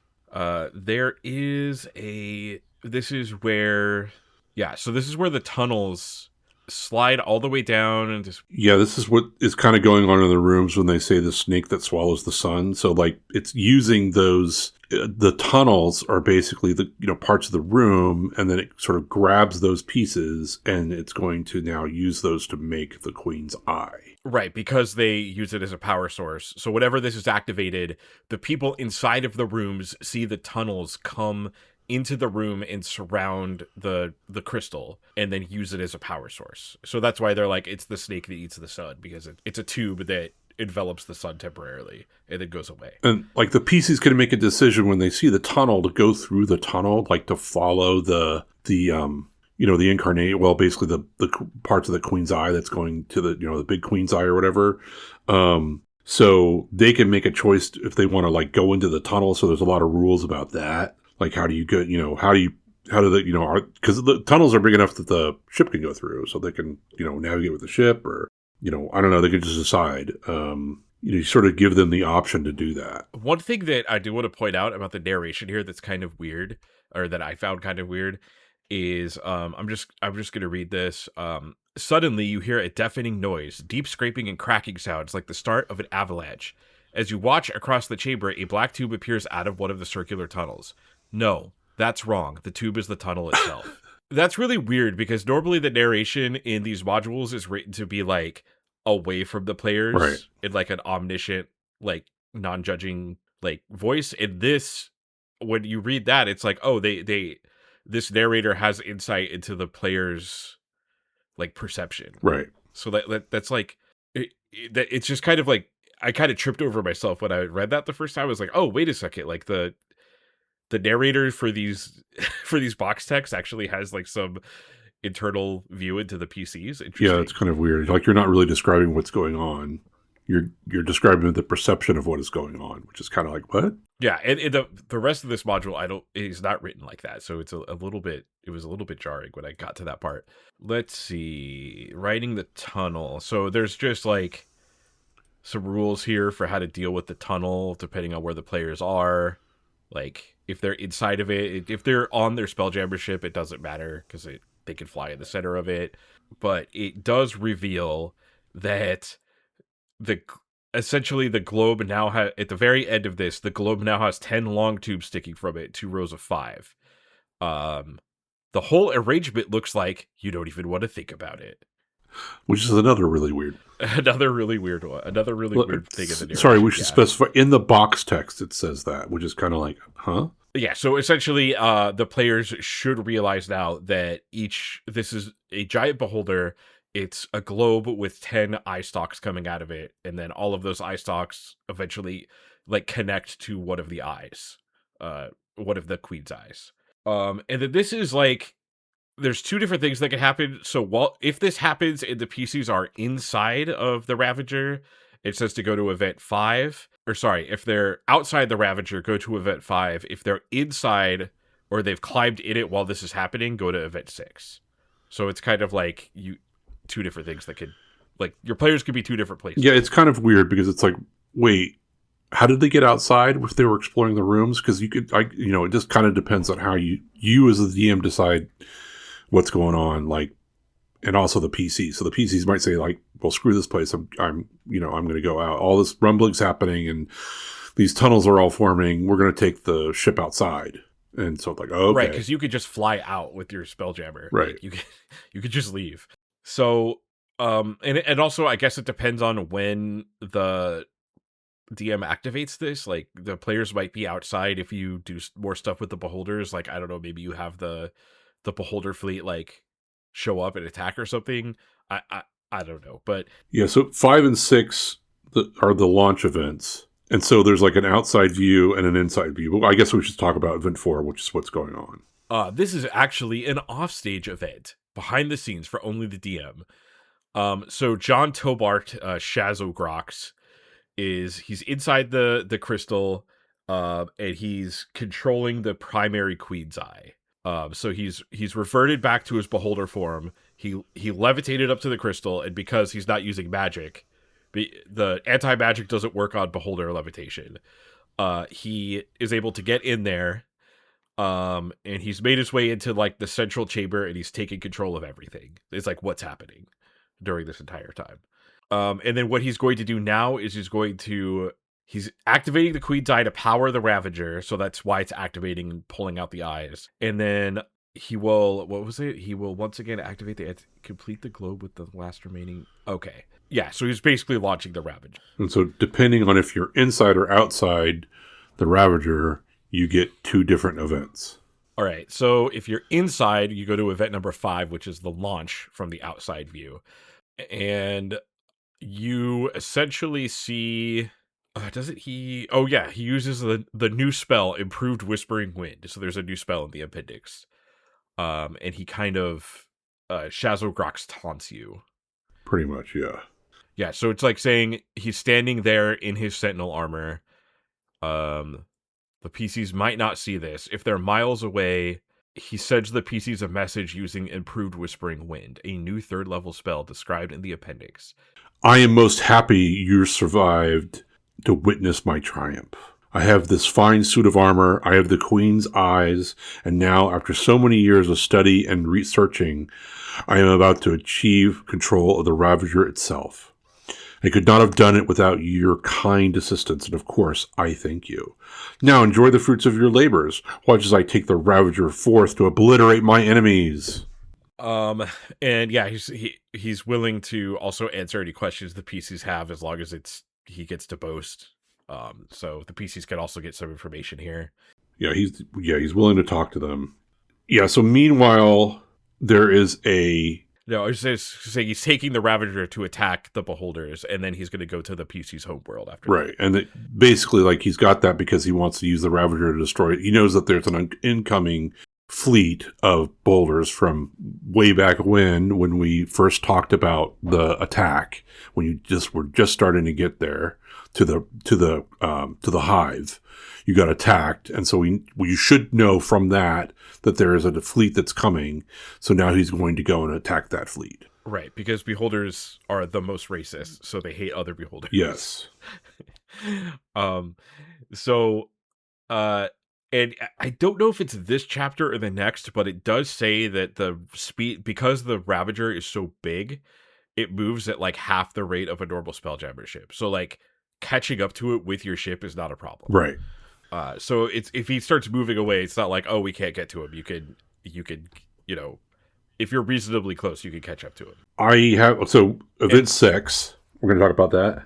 Yeah, so basically at that point you would go to the next chapter if the players were outside. Yes. But event 6, there would be if the players are inside the Ravager when it starts up. So like I don't really like how he does this, because there's only one way to do this, is how he's written it. So there's like, you can't affect him. You can't do anything against Shazogrox because they want to go to the next chapter. So he's magically put a bunch of anti-magic shells and all sorts of things to protect himself. I mean, it is kind of hard because there is an anti-magic thing all over the Ravager at this point. So you really can't do too much. But at the same time, it's sort of like he makes it so that, the PCs have no agency at this point. They basically just have to watch him, ascend to the throne of the Queen's Eye and do everything. You do his villain monologue stuff. Yeah, there's a lot of villain monologuing, and I'm not really a fan of that. Yeah, it also says like if he's attacked, he retreats into the crystal. He does not retaliate until it's assembled. The crystal is invulnerable. PC's attacks are probably futile. Yeah.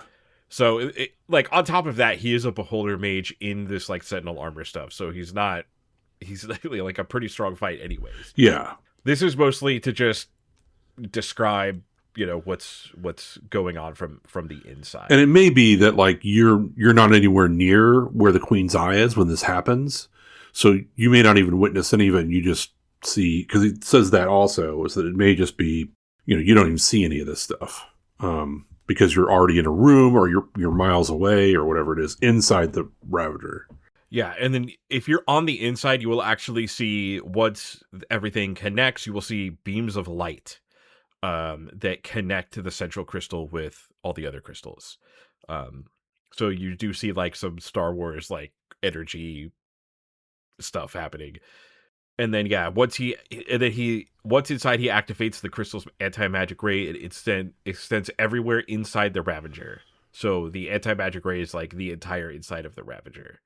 So you can't like fly or do like getting up there is going to be really hard. And essentially you just kind of go to the next chapter. It does have some troubleshooting that's kind of interesting. Like troubleshooting. PCs deactivate all of the Ravager's crystals and defeat Tobart. Like this is what you do if they win. Yeah. So you don't see any of this next part, or you have to sort of figure it out from there. It does talk about like what to do if the ship gets their Spelljammer ship gets destroyed. You can, there's like that other Spelljammer ship, and you can like kind of do a ramshackle thing, or you can, if you're like if one of the murals moving destroys your ship, you could like jump onto the mural because it's kind of like slow moving and ponderous. My favorite one, troubleshooting. Players don't appreciate the Ravager's menace. Why don't they appreciate it? They need to appreciate how menacing this is. Guys, are you menaced right now? You turn to your players and ask, are you menaced? Have you been menaced? Well, you can only block with 2 or more creatures, so... It does offer the suggestion of, like, if your players aren't getting it, maybe one of the people that they met in the rooms should come out and explain what's happening. Yeah. Once again, I kind of just feel like it would be better if the players knew, like, the whole discovery about how this comes together is kind of cool, I guess. Yeah. But I think it would just be better if they knew how the super weapon worked. Right. And I mean, you don't have to spell the whole thing out. You just have to be like, yeah, it connects to these rooms, and then maybe the players will figure out like, oh, okay, all of these matter when it comes to it. Okay, I think that's it for that chapter. Yeah, that's it. You go down to chapter 6. Chapter 6, Mice Against a Mountain. In this chapter, the adventurers must defeat a weapon that has already defeated entire planets. Just a normal day in D&D. Here's, so this is also set up in events. So it says, use the first 3 events here only if the PCs aren't inside the Ravager. If they are inside it, start with event 4. So there's like 3 events that happen if you're not in the Ravager. Yeah. It does talk about, this is the thing about the ramshackle. So it's like, if you don't have a ship, you can salvage your Spelljammer, and then virtually any object can become a ramshackle spacecraft. So I love that. You can take your Spelljammer and just like put it on a piece of wood, and you're like, this is our new ship. Our new ship is this 2x4. Yeah, this suit of plate mail that I have attached the Spelljammer to. Let's go. And yeah, it talks about chasing the Ravager, where like it's not hard to get to because it's half as fast as a normal Spelljammer ship, and like, I don't know, it just wouldn't be interesting if they're like, oh, it flies away, you can't get to it. That's the end of the module. Your world's destroyed. Frontal. So yeah, getting out. So it talks about the Gresh Tharks nation, which is the other beholders that we're attacking. Greshthrax. That's what I'll call it. Gresh Tharks. Yeah, it gives you, there's 52 of them plus a dozen of the Orbi beholders, so the ones that you like, that they breed just to pilot their ships. And essentially, so like if you're out, so this is all 3 of these events are when you're outside of the ship. So then you'll basically like decide how you want to run all this stuff. So like so you're basically like, you're outside the ship, and you start to see like, okay, like you've gotten out of the ship and you see all these things are happening. Basically like the Greshthrax are coming. So you could try a frontal assault on the Ravager, but that's, pretty much useless because, unless you have certain things, like we didn't really mention this, but there's a part of the adventure where you can get some bolts of slaying, and they're basically, anti-beholder, they're slaying Beholder bolts, basically. So if you have those, you can actually use them on the Ravager, and it may actually mess them up, or you might be able to actually affect the Ravager. So you sort of have to decide, are you going to, because you need to get back into the Ravager, basically, to do the next step. So it's almost like you could do Event 2 and figure out that, like, that's not going to work. Or you might have these bolts of slaying, and that actually might do some stuff, and then, maybe you sort of like hand wave and an asteroid hits and you can get inside, maybe. But really, you're probably going to do Infiltration, which is the Event 3. I do, yeah. So when he talks about the Gresh Thark's nation here, he's just giving some information that's like, this is what they're doing. The Beholder Queen just budded another, like, queen, and it's resting, and the queen is resting. And essentially, like, they're terrible beholders, so they won't really negotiate with the players. Right. Like, they might just attack them. So it's essentially saying, like, you can't really use them as a, like, some players might be like, oh my god, let's go tell the beholders that they're about to be destroyed, and, like, our enemy of our enemy is our friend. And it's like, not with these, not with these hateful creatures.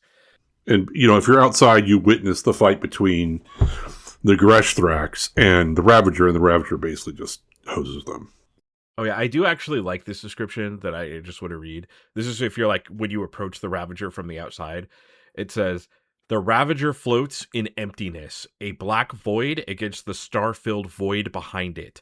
The bright crystals atop its eye stalks look like artificial constellations.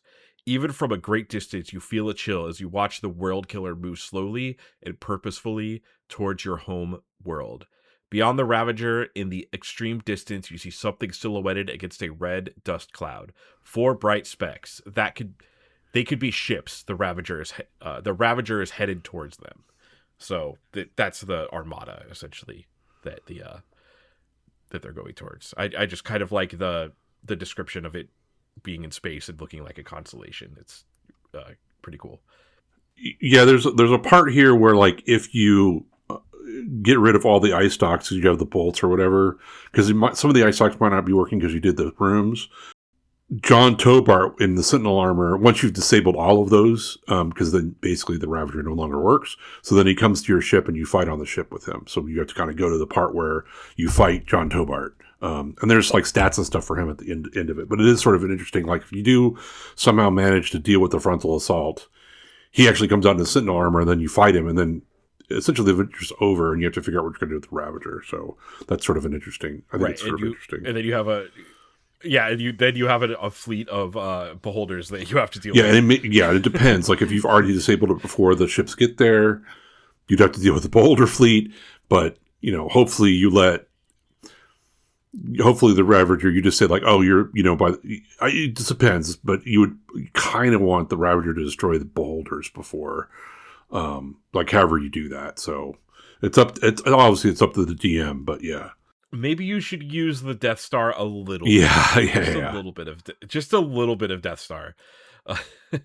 So yeah, going on to Event 2, Frontal Assault. This is like if the PCs try to attack the Ravager itself with their spelljamming ship. And Kyle kind of mentioned it earlier. If you still have the Bolts of Slaying, the anti-Beholder Bolts of Slaying, you can neutralize. You can, like, use them against the eyes, and they actually will affect them. But it says, like, any obvious conventional attacks, like, are not going to work. Yeah. Whatever weapon your Spelljammer has, you can't, like, deal with it. Yeah, you throw fireballs or whatever, it's not doing anything to the Ravager. It does note at the end of this chapter, what can the PCs do if they don't have suitable weapons? If all else fails, a generous DM could give the Ravager a single flaw in its armor. PCs can assault this flaw, hoping to send a missile or other weapon inside and strike a crucial component within the weapon. So you could do a Star Wars. You could do a Star Wars. You could let your players do a Star Wars if they can't figure it out. They should just, like, in that paragraph, you should just say, do a Star Wars if your players are having trouble. So, moving on to the next, that's it for the Frontal Assault. Like, there's not it's basically like, yeah, you could use the Beholder Bolts. That's really the only thing, and everything else is futile, and you could do a Star War if right. Or you also go like, okay, well, I don't want to do the Frontal Assault, and hopefully the PCs go like, hey, maybe we should just infiltrate, which is the next event. It is also. I also forgot. I marked this down. I forgot to read it. So at the end of that, where he talks about like you could strike a crucial component or weapon, it says, if desired, the DM can draw parallels with other popular space fantasies. Huh. Well, I wonder what space fantasy that is. Yeah, he knew what he was doing there.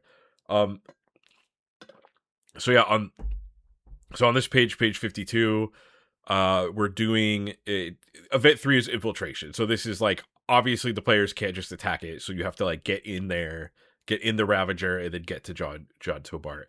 We actually have art of what the Ravager looks like when it is put together, and it kind of looks like the first edition picture of the Beholder, which is really cool. Yeah.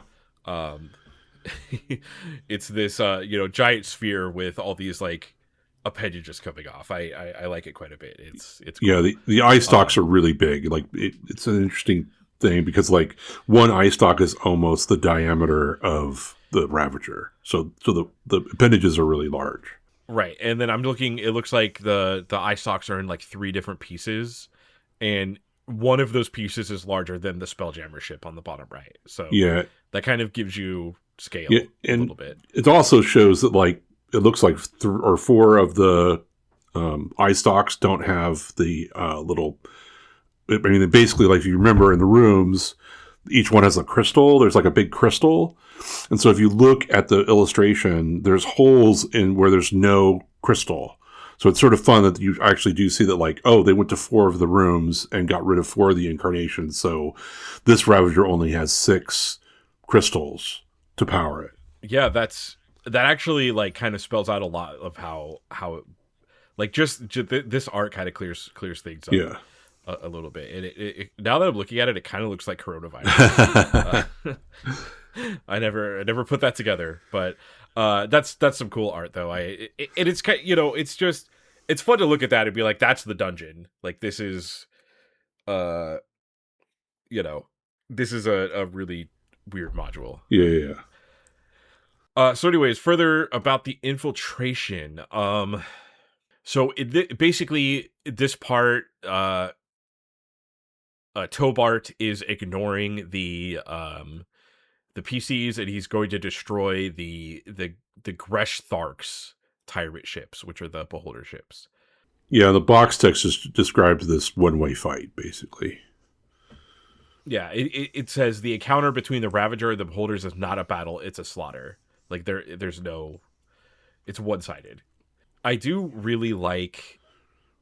On the approach, the first paragraph says the PCs can sneak up to the Ravager while it's busy eating tyrant ships. Yeah, because it does describe that basically it like petrifies them. Disables the ships, petrifies the Beholders, and then basically eats them. It basically takes their life energy and eats all of the Beholders, which is sort of fun. Yeah, so it the Ravager demolishes or disposes of the 4 Beholder ships, disables the individual Beholders and the Hive Mother, but not the Orbi. Then it petrifies the Beholders, telekinetically draws them into its enormous mouth, and the PCs don't see them again.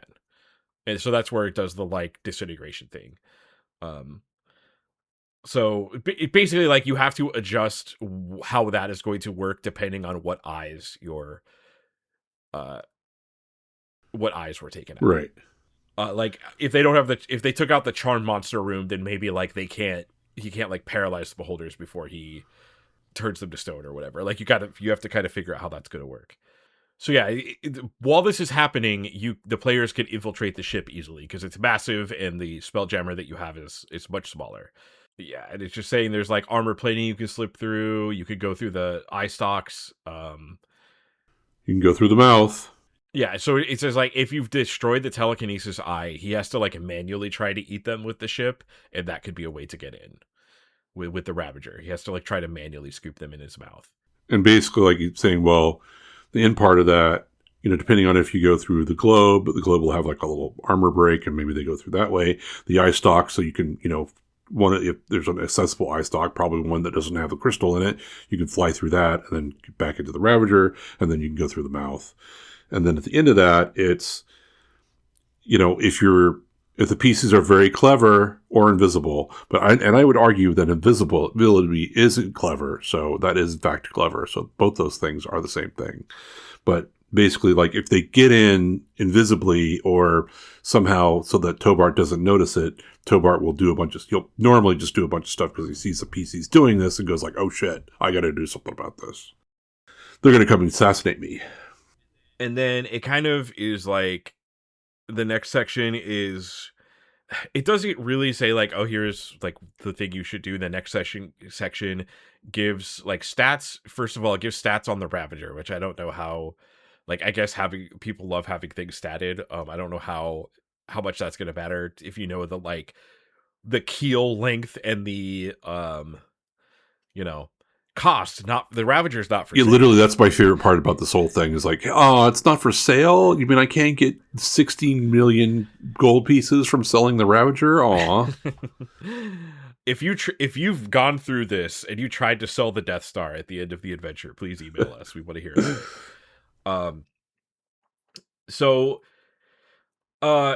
One thing that I noticed, I had to look this up. So propulsion, it talks about like how it propulses itself.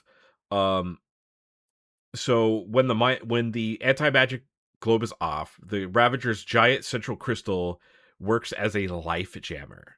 So I was unfamiliar with that, so I had to look that up, and that's in the Spelljammer campaign setting. Oh wow, okay. So yeah, normal Spelljammer ships are someone with spell slots sits in it and pilots it. So it's going to be like a wizard or a cleric or something. Like you get in and you use your spell magic to like pilot your ship, and that's how you fly through space. A life jammer is used by evil races in the, it's used by like the beholders and stuff, and it basically feeds off life energy. So this entire thing is like, there's no spell jamming helm in it. It's a life jammer that like sucks the power from all the beholders and stuff that it ate, and that's how it powers itself. So imagine like if you powered your ship by like, I don't know, invading a planet and like throwing people into your life jammer, and that's how you powered your ship. Like it's very evil. Yeah, which makes sense as to why he wants to go to your planet and eat everybody. Which I just thought that was kind of cool. I didn't know there's different types of jammers in Spelljammer. I always thought it was just the Spelljammer, but yeah, there's different types of ship ways that ships work. Yeah, I didn't know that either. That's actually kind of cool. Also, multiple times, I don't think we talked about it, but multiple times in the book, in this module, it talks about the Queen's Eye becoming an artifact, or like being near to becoming an artifact. It talks about artifacts in, I think it's either the player's handbook or the DMG. I did look it up. And essentially what it says is like, I think it was the DMG. It just talks about different levels of magic items. And it says like an artifact is something that a campaign or a module or something could be based around, and the players don't necessarily get access to it. So an example would be like the One Ring.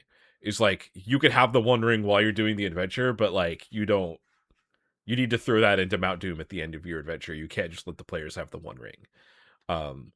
So that's like what this is saying is like, this is artifact level. Like it is like, when it is an artifact, it's also indestructible. It's like the highest level of magic. Right. So yeah, it says that multiple times, and that's just what it's referring to. It's an actual type of magic item in this version of D&D. Yeah, that totally makes sense, because it's like you kind of want this thing to be this indestructible artifact. Although it's not an artifact yet, but he wants it to be. Oh yeah, and it just gives like, it talks about standard armor, like the armaments. So it's like each one of the eye stalks can fire at a range of 3,000 yards. Which is like, I guess if you're doing the Spelljammer hexes, it says 3 hexes. So yeah, it could fire one eye stalk around and go that far with it. And then it just talks about like, stats for using it. There is a thing that I thought was like a little random in this section. So it talks about like the armaments, and then it talks about the silver slimes again. And if I'm moving too far ahead, let me know. No, I mean, it's just, yeah, I don't know if we need to talk. It's we kind of already talked about, like, this next section, I'll just say this. This next section, he sort of describes, what's going on externally, what's going on in the interior for internal defenses and external defenses, and then how the connections works with the eye, like we sort of already described, that, you know, it's going to do these following things, and then that makes it's eating all of these, you know, people. That's kind of like the whole deal. So, and then he talks about the silver slimes. Yeah, so if you damage the Ravager, it says the silver slimes, basically they're kind of like antibodies against invaders. They start forming a new stage of their life cycle called the Magellium? The Magellium. Or Megalium? I don't know. Megalium? That sounds like a Pokemon. Right. So it's not in the appendix. It's a giant aggressive form of the Plasmodia aboard the Ravager. A dark gray blob about 100 feet in diameter versus ships. So they like form together and become these giant slimes that try to attack you. I kind of like the slimes being weird janitor creatures. I don't really like this part where they like show up and start attacking. Like that just seems like an extra complication your players are already dealing with a ton. The only reason why I think that there's a piece in there is, like, you know, if your PCs, like, let's say your PCs like have all their spell slots, they've had, you know, a rest, and like they're all at full hit points, and you're like, well, why I want to make this a little tougher fight, then you would want to add more of these megaliums or whatever, so that like it's a little harder fight when you actually face Tobart at the end. But yeah, it is kind of it's like, okay, I sort of understand why you put it there, but whatever. Yeah, I think if I was using it, I probably would use it as a way to threaten the Spelljammer ship. Like, if you fly it, it's like, oh yeah, they formed into a giant goo person, and they just jumped on your ship, and they're like hanging off your ship. What do you do? That might be interesting, but I'm not really too interested in, like, I don't know. At this point, it's like, fight John Tobart. you got a big bad evil guy you need to fight. You don't need to distract people with slimes. I mean, the interesting thing is if you do destroy enough slimes, the slimes are the things that are repairing the Ravager. So, like, if you do damage to the Ravager and there's no slimes, then that damage becomes more permanent. Yeah, it also says, like, if the PCs can destroy the slime, it devastates the internal maintenance. It says Ravager's internal maintenance mechanism. Yeah, if you, like, get rid of all of them, then... yeah, there's no more. The ship can't function. Yeah, it doesn't function anymore, and you're going to run out of oxygen. I'm just thinking of, like, Shadowrun. It's like, you need to take down this corporation, go inside and get rid of all the janitors, and then it will eventually collapse. I need you to break through the walls and assassinate every janitor in this megacorp Look, just building. kill all the janitors and make sure that they no longer have a job board anymore. You take down their job board, and also all the hiring people in HR, you got to kill them too. So, and then once you do that, yeah. You're doomed. The most boring Shadowrun quest ever. Anyways, different system. The most challenge, so it says you can mess with the energy flow, you can destroy the slimes, which will mess up everything. It'll eventually, the Ravager will like break apart because the slimes like keep it together. Which is like, I don't know, man. The big bad evil guy is there. If you're like, I destroyed your slimes, like I destroyed your slimes, middle finger later, and you just fly away. It's like, you can't make it to my planet now. Have fun cleaning out the gutters in your Death Star. That seems anticlimactic to me. I mean, it'd be sort of interesting if the PCs figured that out and they're just like, hey, which, I mean, it could be an interesting end to the whole thing, because they sort of like say, hey, wait a second, if we kill all these slimes, he can't repair his ship anymore. So we just need to kill all the slimes and break some things, and he's screwed. So, I mean, I'm just imagining like the rebels flooding into the Death Star and only killing droids. Yeah.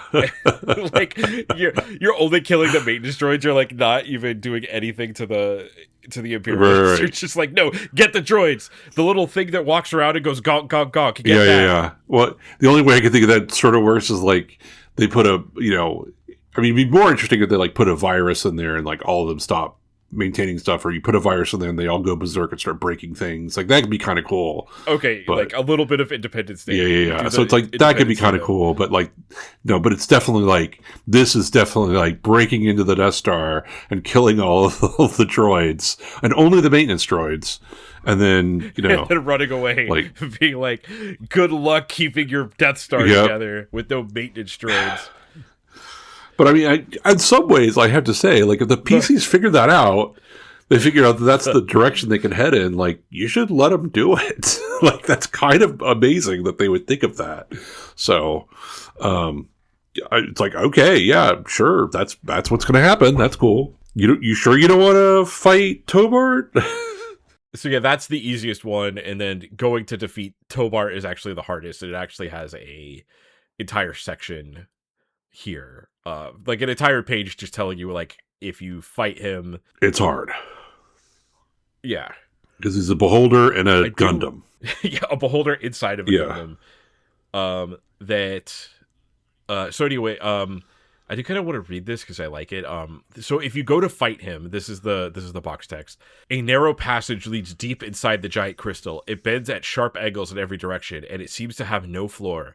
The passage was not built for creatures with feet. The tunnel ends in a large 10-sided chamber. It looks like the outer crystal, with each facet a different bright color, but the facets here are polished to a mere finish. You see yourselves reflected endlessly, extending into infinity. You also see John Tobart reflected endlessly. The beholder wears the huge power armor suit you saw him in earlier.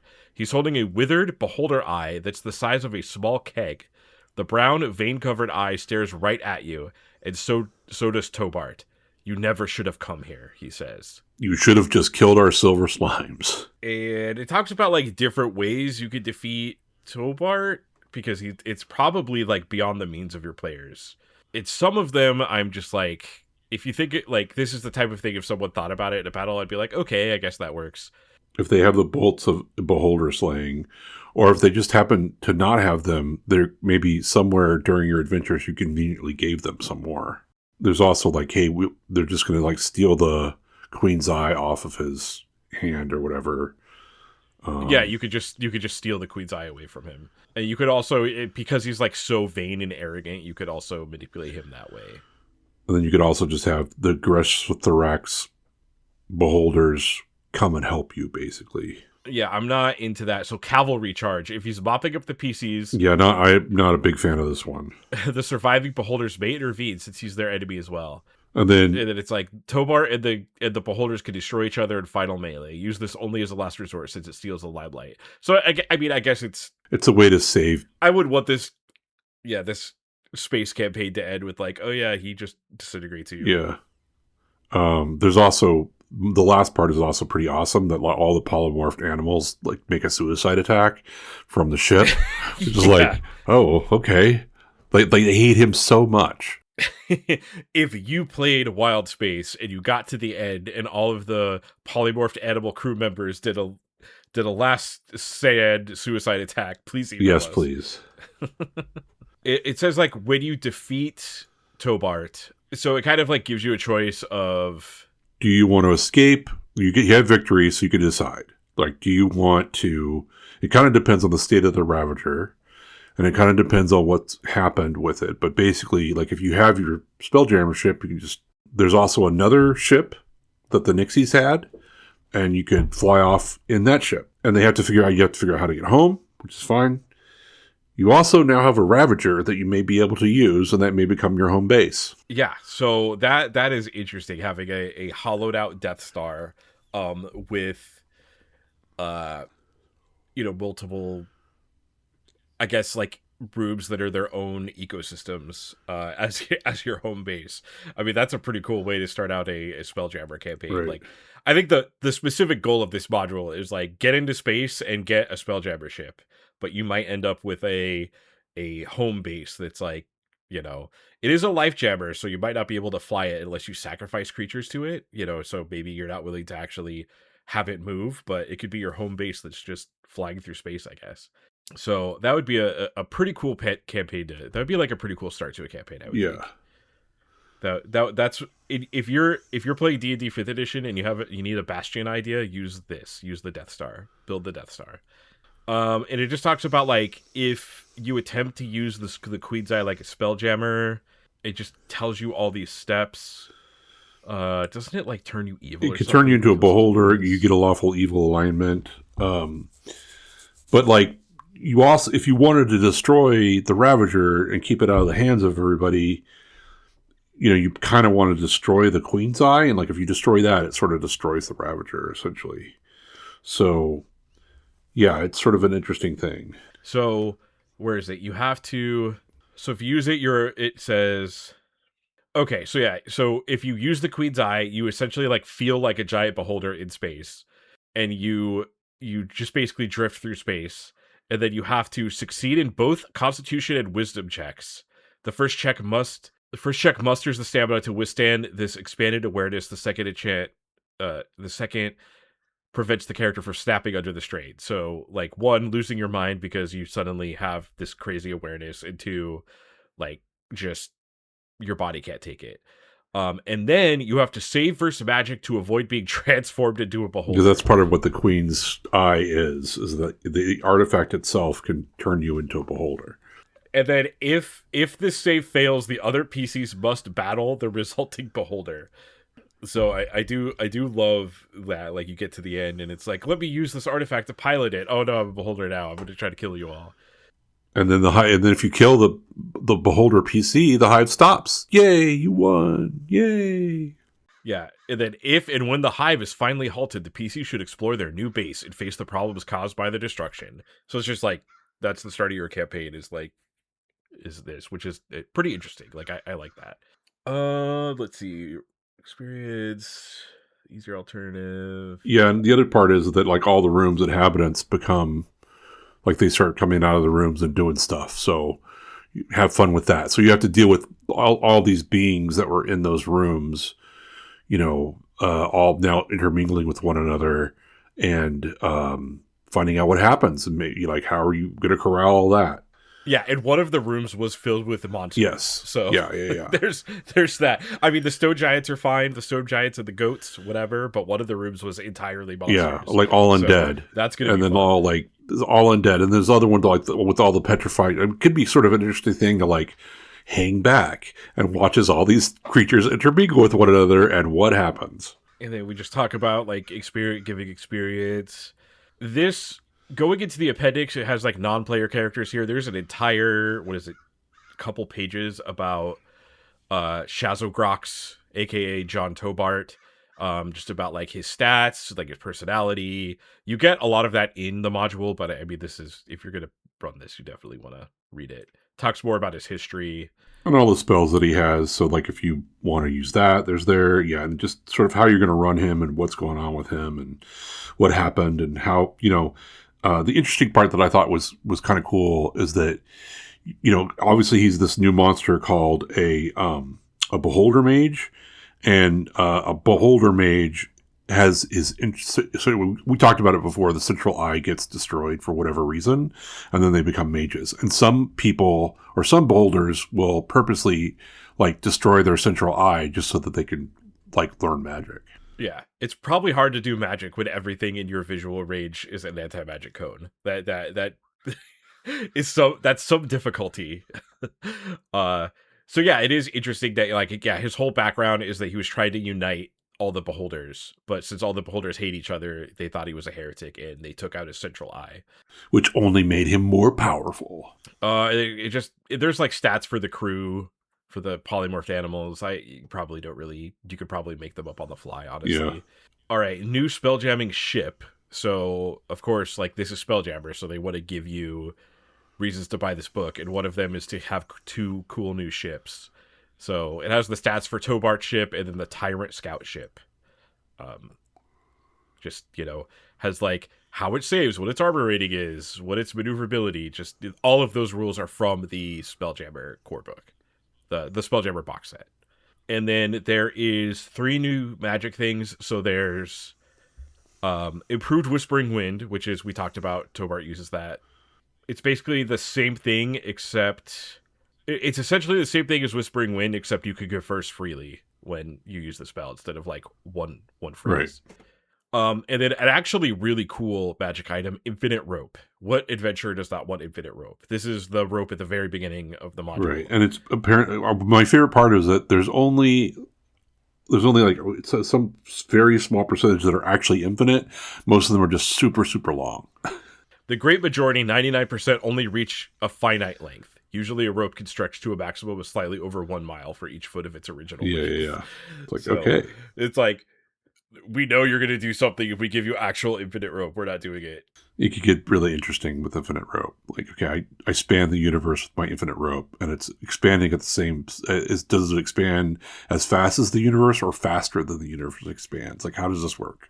And then it has, like, the Queen's Eyes here. It has, like, all the powers. So basically, like, you have all of the Beholder powers. So you have, like, Charm Person, Charm Monster, Sleep, Disintegrate, Slow, Fear. Like, you have all of those powers if you have the Queen's Eyes. And it just notes, like, hey, this is, like, super powerful, and you should take it away from you need to figure out how to take it away from the adventurers at the end. Like, you can't just let them have this and keep adventuring. And then we have stats for Beholder Mage, and the Silver Slimes. This is the format that I am used to seeing, so I was like, it's, like, really nostalgic for me to see this, because this is the edition of the game I started with, and the way they lay out the page is, like, what I'm used to. So, it's great to see that. Oh, and they have Sentinel. The Sentinel in here as well, the stats for that. Oh, and I do want to mention with the Queen's Eye that anytime you use the Queen's Eye and you're not a Beholder, it will try to turn you into a Beholder. Anytime they use any power, they have to make a secret saving throw to see if they're going to turn into a Beholder, which I think is like, so it's just so funny. It's like, why would you want this thing now? Like, why are you going to be using this? Like, anyway, you don't have to sound like, oh, you don't want to use this thing. Like, no, you really don't want to use this thing because every time it's going to turn you into a goddamn Beholder. I like that it has to be a secret roll. I think it should not be a secret roll. You should just tell them, like, hey, you get a roll against magic to see if you turn into a Beholder. And they're like, what? Anyway, the Beholder Mage. Yeah, I mean, I don't really have anything else. We kind of talked about it already. I just wanted to note that I am nostalgic about this page layout. Yes, it is. This is not the page layout that I was used to, so I'm not nostalgic for it. All right. So I guess, Kyle, we're at the end of this. This is going to be a pretty long episode, but pretty chunky adventure. So what are your feelings on Wildspace? Like, what do you think about it? I mean, I'm glad I read it. I guess I'm glad we critiqued it and talked about it. I think it's interesting. There's obviously some issues with it that, if you wanted to run it, you could easily fix a lot of those things. I kind of like that there's this whole like thing about beholders, and there's a Beholder Nation, and they're all spacefaring, evil, beholders that are flying in tyrant ships and things. It's like, oh, that's kind of cool. But yeah, I don't know if I would have run this because it's just, or at least the way it's written. I don't know if I would run it just because it is fairly complicated, and you'd have to see how your players sort of interact with all this stuff. But in terms of it's an introduction to space. I guess it's it's pretty good. I don't know. What do you think? So they had, you could tell that there's the design goal here to pull adventurers into Spelljammer, and I think the intro of this is not that great. I think John Tobart's a pretty interesting character, but I would probably skip just to the part where you get into the Hive. If I was running this, I don't know, just I think that that design goal of having a way to pull people into Spelljammer, I'm sure I know there's other Spelljammer modules, and I think those might not have the same, because this is the first one, so they're we need a way to bridge that. Yeah. I think that kind of pulled away from it. I love the actual dungeon itself. The Hive is really cool. Yeah, agreed. The idea of this massive dungeon where there's multiple rooms, and each room has, a side of a room is 2 miles long. It's I don't, this has to be one of the biggest D&D dungeons has to be one of them. So I really like the dungeon. I do like John Tobart's a pretty interesting character. It's just like the beginning and the way that you resolve the dungeon is kind of like a little messy. The DM, you're gonna have to do a lot of work. Yeah, I think if you want to run this. Yeah, but yeah, I mean, we've talked about the introduction and how rough it is. So yeah, I would agree with all that, and yeah, I would do it I think I would do all that a different way. So. It is one of the most unique dungeons that modules that we read thus far, though. Like, yeah, the idea of like walking in, you walk into a room and like it's filled with undead, and there's all these beholder like graves, and above you is a mysterious red pyramid that's like upside down because of the way gravity works. Yeah, no, in this, it is way cool. Like it's just bizarre. The dungeon itself is the star of this whole module, which I mean, if you think of it's Dungeons and Dragons, so it should be. So yeah, it's almost like I want to use that dungeon or those concepts and things. So I'm like, that's the part that I'm really glad I read, because the concepts in here of the Beholder Nation and then also the dungeon itself, like I want to run a dungeon like that. That's really cool. Yeah, and the author, like, it's very clear that like the author could have just made Expedition to Barrier Peaks again, right? Right. Like, they could have just made another spaceship that you walk around in. But like, it's very clear that the author like knew, and I don't know like when this was written relative to the Spelljammer like box set. I'm gonna assume they were written at around the same time. But the author knows like Spelljammer is way different and needs a way different thing. So the way that he constructs the dungeon is special. Like he didn't just make Expedition to the Barrier Peaks again. Right. Like he just didn't put a dungeon in space. Like he thought about like, okay, well, if gravity works this way, then this is how these rooms are going to be set up. And, Yeah, and everything is a beholder. So like it's a beholder themed dungeon with having no beholders in it, which is pretty unique, right? Like I mean, we have dead beholders, but we, you actually don't have any beholders in the beholder dungeon. And it's all themed around beholders, which is pretty cool. Yeah, they don't have feet, so they would build something different. Yeah. Than they can levitate, so the way that they would build a thing is made that way. Yeah. Like it's not going to be built for someone who has feet walking around.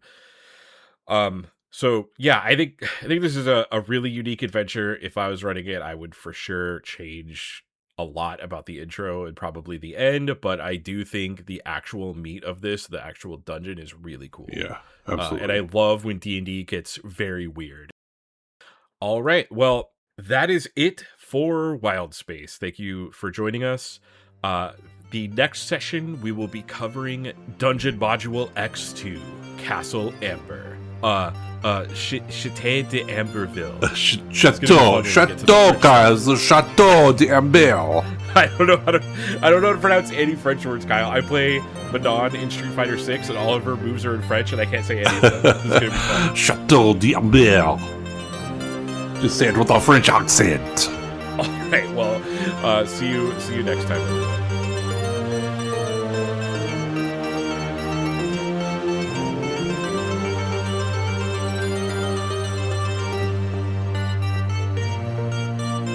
Make sure to follow us on your podcast app of choice and follow us on Blue Sky at adventuresgonebad.bsky.social. Subscribe to us on YouTube at youtube.com/@adventuresgonemad. Are you enjoying Adventures Gone Mad? If so, leave us a review on Apple Podcasts and Spotify. Have you played Wildspace or Spelljammer? We want to hear about it. Contact us at adventuresgonemad@gmail.com and join us next time for Castle Amber.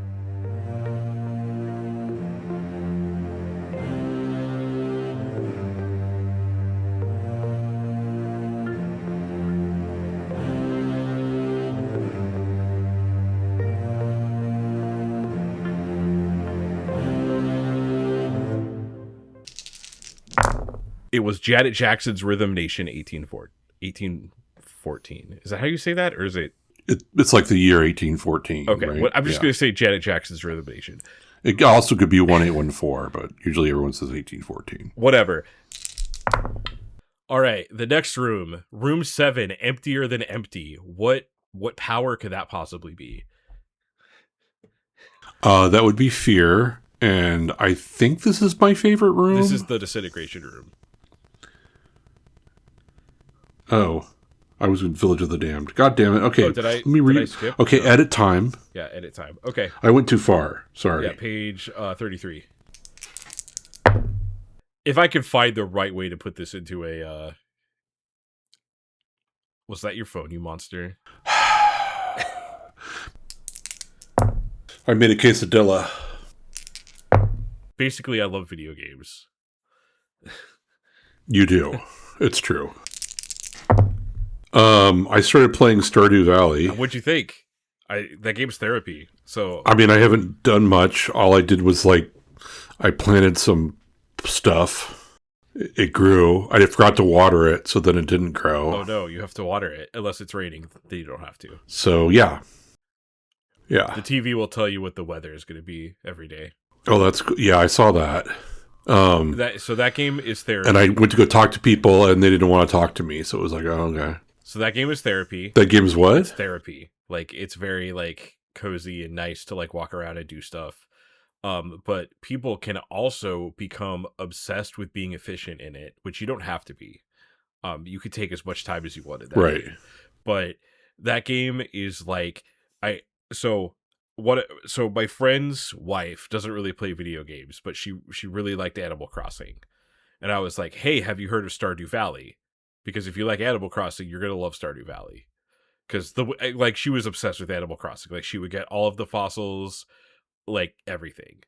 And I was like, I want her to play more games because I know she likes video games, but she only really jives with certain games or whatever. Yeah. So I told her about Stardew Valley and I bought it for her on Steam, I think.